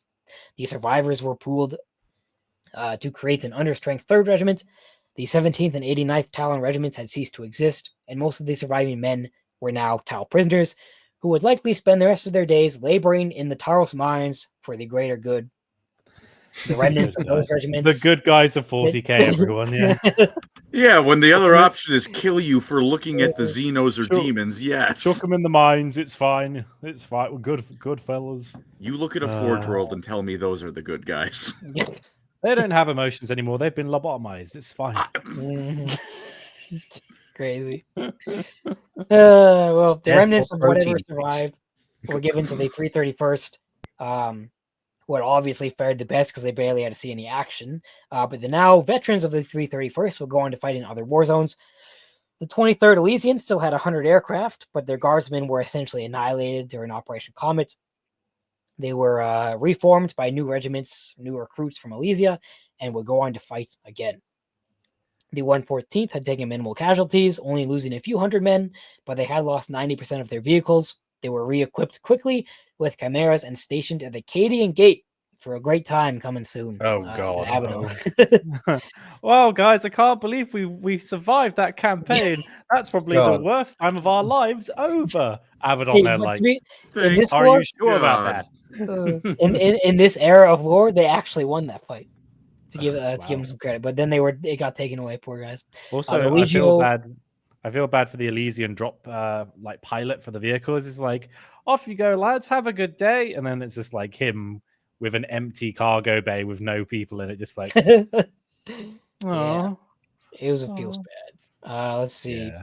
The Legio Ignatum, the Titans, had lost one of four Titans, which was a crushing loss, obviously. That, In all, what do you 4 Titans seems a little bit small to be calling a Legio. Not that. yeah, That's not. yeah. You are a squad of Titans, which no, Yeah. it's still a Titan, but Yeah, I mean, it's the Some size of a brick. city. It's yeah, huge. but look, if you're gonna call yourself a Legio, go, at least hit like 10, at least hit the but double also- digits. But also, like, a Titan has like a lot of staff. That's a lot. Yeah, of people. but it's still 4. I made a cool short Damn. on the Titan being killed. You should go watch it on my channel. You should do that. Do Or it. kill you. Deadlift to the dark gods. So, the casualties for both sides, well, for one side, approximately 10,000 guardsmen were killed, 15,000 were wounded, 20,000 were captured, an estimated 350 tanks were lost, along with over 700 chimeras and 200 artillery pieces. Aircraft losses numbered at 68 out of 78 aircraft. The Imperial Navy in space had also taken losses as the Tau attacked their patrols. As ground war raged on, Fleet Admiral Kotal's invasion fleet had lost their cruiser Hammer of Thrace, rip Captain Aurelia. The light cruiser Cerberus and 8 escorts. The battle cruiser Righteous Power was damaged, but still alive, as was the Black Duke. Both would require significant work at the Dunish shipyards. Alongside all those losses, the resources lost upon Taros were lost to the Imperium forever, and Styges 8 would suffer shortages and delays in the days leading to Abaddon's Black Crusade. Shout out the Tau, Abaddon's top guy. Abaddon won this crusade. Easy peasy. It's about time he won one of his bloody crusades, isn't it? It's not enough of them. I must say that Oh yeah, go ahead. I'm surprised the Imperium didn't do a. Well, if you can't have it, yeah, if we can't have it, you can't Neither have could it. we. And then exterminators. I'm pretty sure they would normally do that. Mm. In a lot of cases. Yeah, What's down there? A lot of sand, a lot of dead Mhm. bodies and sand. Yeah, nuke it. Why not? Well, I think the idea is that they might get to take it back someday, but because it is a strategic asset for them, more so than the Tau. But hey, the Tau are perfect for this planet. They like the hot climate. Easy peasy. Anyways, the Cow Imperials estimated that Shazo Ramir had led at least 100 Hunter Cadres, a total of between 8,000 to 9,000 fire warriors, upwards of 5,000 crew, 8,000 human deserters. Tau losses were, of course, unknown, but surely were in the thousands. The Imperial fleet also managed to destroy a custodian-class carrier, the Atho, and 8 escort vessels. Overall, the war for Taros had proven disastrous and costly for the Imperium, marking perhaps one of their worst losses of the millennium. This was, Oh, course, they got an Imperial. I think that's a win. Okay. That's They their explained equivalent of why like the Eli- Emperor, but like split into many people. Like, Yeah. we got one of them. Explains why Eli That's a wants win. to talk about this because the Imperium losing is apparently invigorating. Yes, sir. It brings me great joy. When the humans die, I happy. Yes, because I am not a psychopath who can only relate to people who look like me. Mind you, I did feel bad for the Imperium. They took so many L's in this fight. I felt bad for all the troops. Yeah, it does seem to be just resounding L after L. It's an Evisor got the ethereal, and then everything but that was a colossal failure. Try a flanking maneuver. They're already there. Yeah. This was probably the first full success the Tau had against the Imperium, successfully pushing them back without any outside influences affecting the battle. So it was. Taros, which is what the Tau call Taros, remained, and the Tau Empire would flourish as settlers from Tau and Dalith came to populate it, and soonly enough, it was firmly in the grasp of the Empire. For now, in the foreseeable future, Taros was the Tau's, and the Ethereals would cast their gaze further into the galaxy and spread their arms once again to add more to the greater good. The end. Shame that they don't get much Tau lore anymore, though. That's the Yeah, punishment. I think a Taros Campaign novel would be awesome. We if they- must if have the more Imperial Horus showed back Heresy up. lore. We must bring the heresy to 40k. This To be was a fair- very briefly summarized version of the thing. Like I said, Briefly. I will make a long video with all the numbers and details. The word brief should not utter in your lips today. Hang on, don't you say the words I made a video that's only 2 hours. Haven't I heard you say Yeah. that before?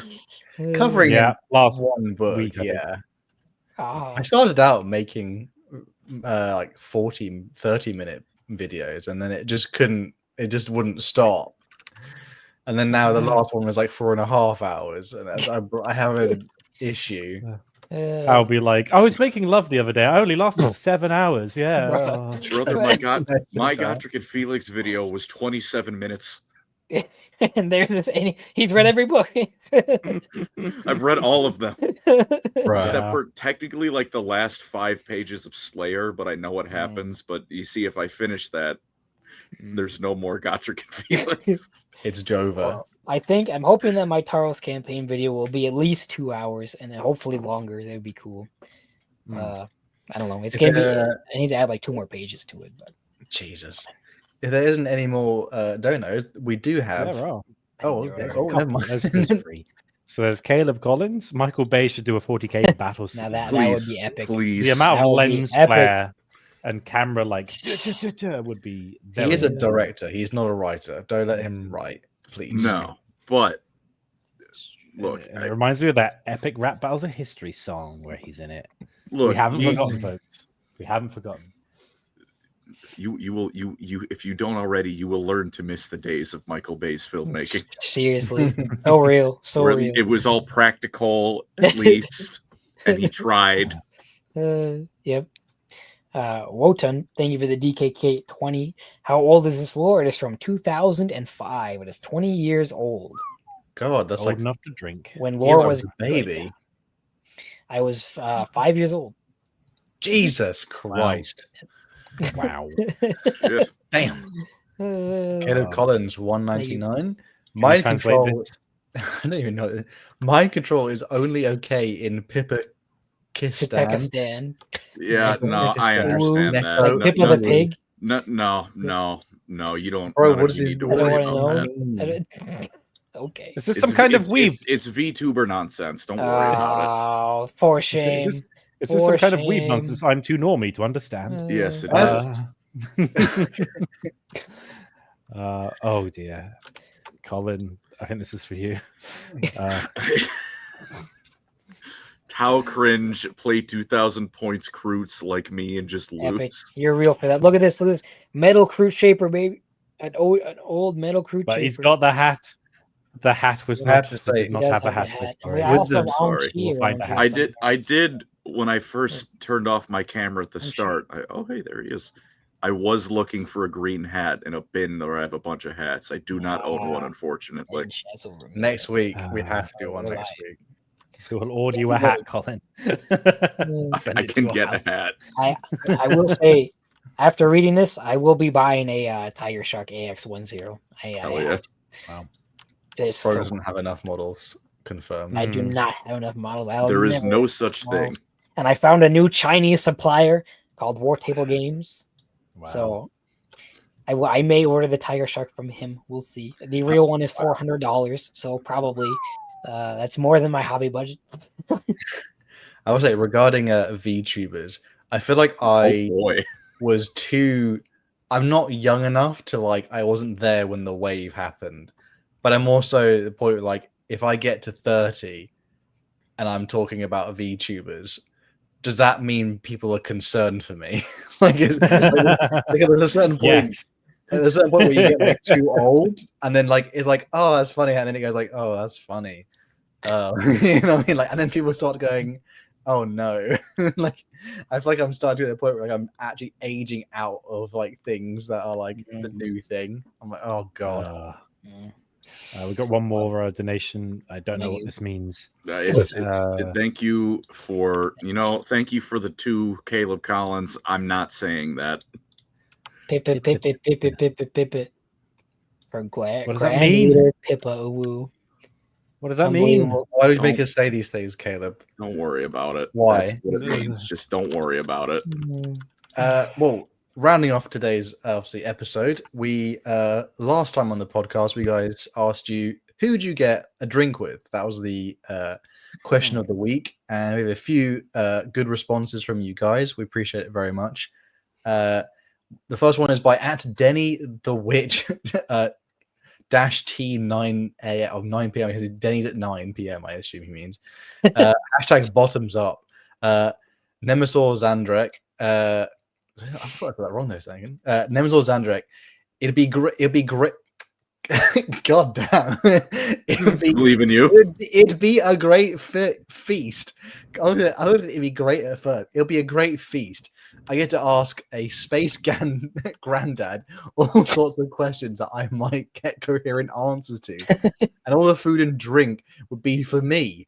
I just need to remember to get out before Oberon shows up. Cedric would be a good answer to Yeah. the other question of meeting a 40k character. Next one was by @FGlassmanN. Hashtag bottoms up. I want to drink with Abaddon. I want to try his homebrewed adrenochrome. Yeah. I heard that Yeah. it would pair quite nicely with pizza. Well, the only thing is that's similar to Miod. I think it's made from like I'm pretty sure one of the activating agents is like promethium runoff. So like that's not that's gonna burn a hole in your gut. That stuff. Not metaphorical hole, literally. And you're gonna taste and go. There's notes of demon flesh. It's like yeah, he goes through it, and like the only one who like glugs it down is Leorvine Ukris, who's a world eater, and he's like, it's quite nice actually. Pours himself a second. You're like, I don't know about that. Not a big fan. Look, he was proud of it. He tried. All right. I want more hobbies. Yes, at least Abaddon has a hobby. The next one's by our resident unofficial member, Mr. DJ Beast. Hashtag bottoms up. Probably Joseph Bugman or Cetra. Bugman because he might bring out Bugman's brew to drink with me. In brackets, I'll probably die, but worth it. Yeah, you can handle that. And we can go for a goblin hunt after, or Cetra because he is the goat. Also, I will actually be able to hear all of his titles as we drink. To be fair, you can get a Bugman's at Bugman's if you go there. It's all right. Yeah, I have tried it officially. I've been to Warhammer World. Just tastes like normal beer. Like Yeah. But you got to remember that like dwarves, they drink beer like water, so it's not meant to be like strong. It's just meant to be like it's just beer. It's just Whatever- beer that you drink what- all right. the time. I will. whatever the drink is, by the way, that's called like Warpstone Glow. That shit tasted like ass. Like, I tried a bit of my mate's drink. I'm not gonna lie, like imagine like first of all, you have the misfortune of having a watered down Bud Light. Like that level. All right. Wow. You are definitely losing me. I will admit. They're like it's a Bud Light, but then that's watered down. Yeah, And then I someone get. added the strongest green coloring dye into that. Honestly. That's very funny. The next one is by @RagingCane88. Hashtag bottoms up. Azek Ariman, but only because I imagine it would be the most calamitous kind of the hangover shenanigans possible. Yeah. Runner-up is Kiefer's Kane for the same reason, but in this timeline, I survive / don't get cursed. And the last one here by @Gillerman Salondra Caravillo. Oh my god, it's a long name, no spaces. Hashtag bottoms up. I'd go with Nail from the Inquisitor series. He's worked with 2 Inquisitors. He's seen a lot of shit, and he still goes around making jokes and living life. I think he's a great drinking buddy. That is actually Nail. Harlan Nail is in Eisenhorn books. He's like basically Eisenhorn's muscle, and he's like he's pretty much just like his whole shtick is like I'm down for anything. Like his whole thing is that. Is he an ex-arbiter or a serving arbiter? Is that the Ex-bounty guy? hunter. Oh, bounty hunter. Ah, okay. He I've seen him on the art and stuff. He is old now. He's had like rejuvenate treatment, so he's like ridiculously old as a human being, and he's still ridiculously deadly. Hmm. He looks really weird though. Like he literally looks like a knotted muscle of a man.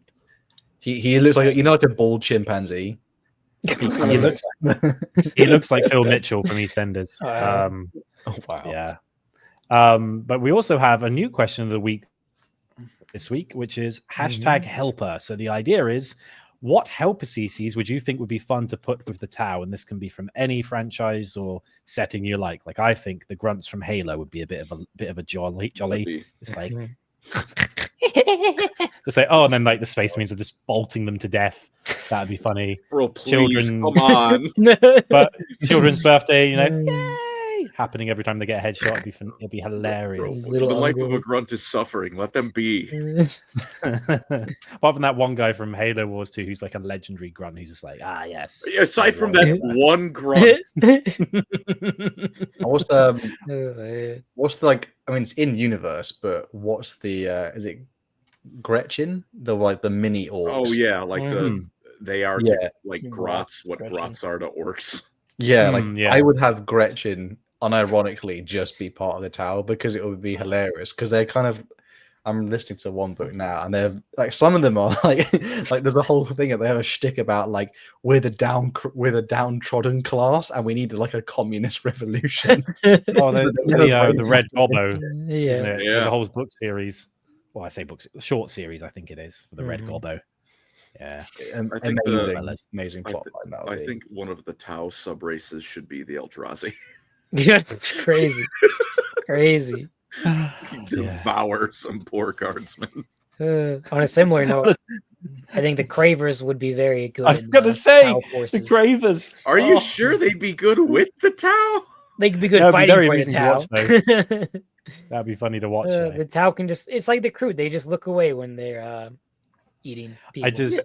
I could just imagine the like diplomat being sent to the Cravers. He's just there like, You hi.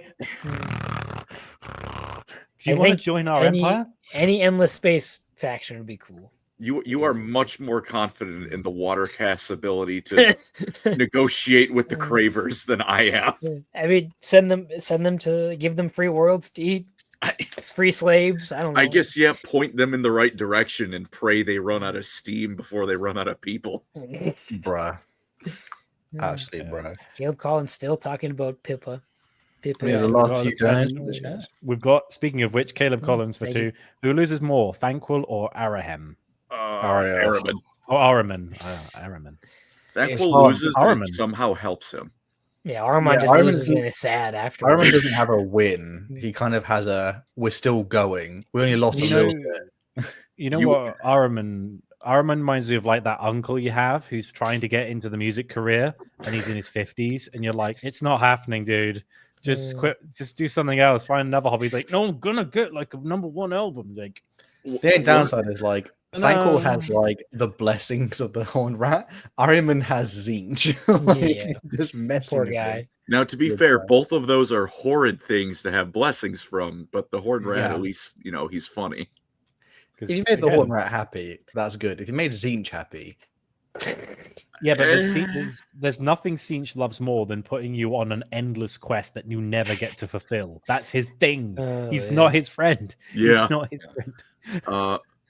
All right, I like this donation already. I'm confused. Okay. Thank you, Colin. We'll wear a green hat this week. I apologize. Thank you for the euros. I just realized those were pounds earlier that I called euros. What are you going to do? Whoops.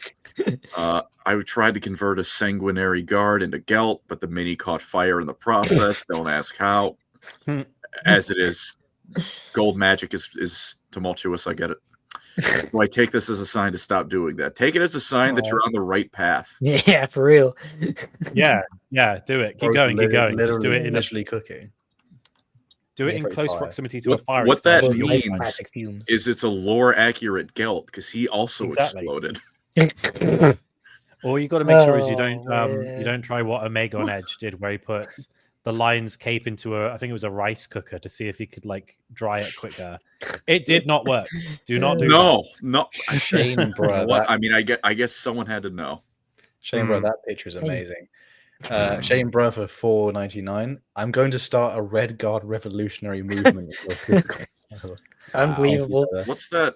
Unbelievable. Oh God, I'm trying to remember. It's from the Saga of Tiny the Evil. Fucking no remorse. Who cares? They're just commies. Kill them all. Jesus. Wow.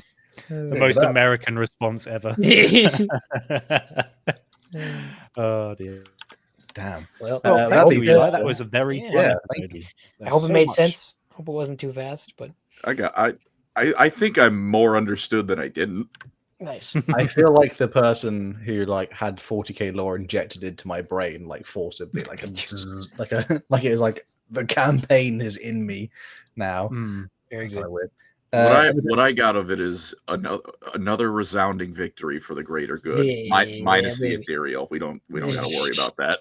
The greater good. The greater good. Good Look, old, and I mean, even you Almost. can spin that in a positive light. Like it took an Eversor; those things can rip through Space Marines if they're so inclined. shout out to Hot Fuzz. Yeah. Great film. Yep. Our last one, Yeah. Caleb, I'll just hit it there. It's, any setting using the metric system is evil. Pretty real. I mean, what does it say that even GW themselves, in spite of being a British company, use inches for measurement? That's right. It's true. I mean, but the UK uses There's only one thing you should measure with inches, and it's not distance. I'm just saying. Keep it simple, folks. Anyway, It's how that far was a my fun episode. hairline is retreating. Oh dear. Damn. Well, thank you all for joining us today. That was a fantastic episode. Thank you very much, Eli, for all the research, because there was probably a lot of research going into that one.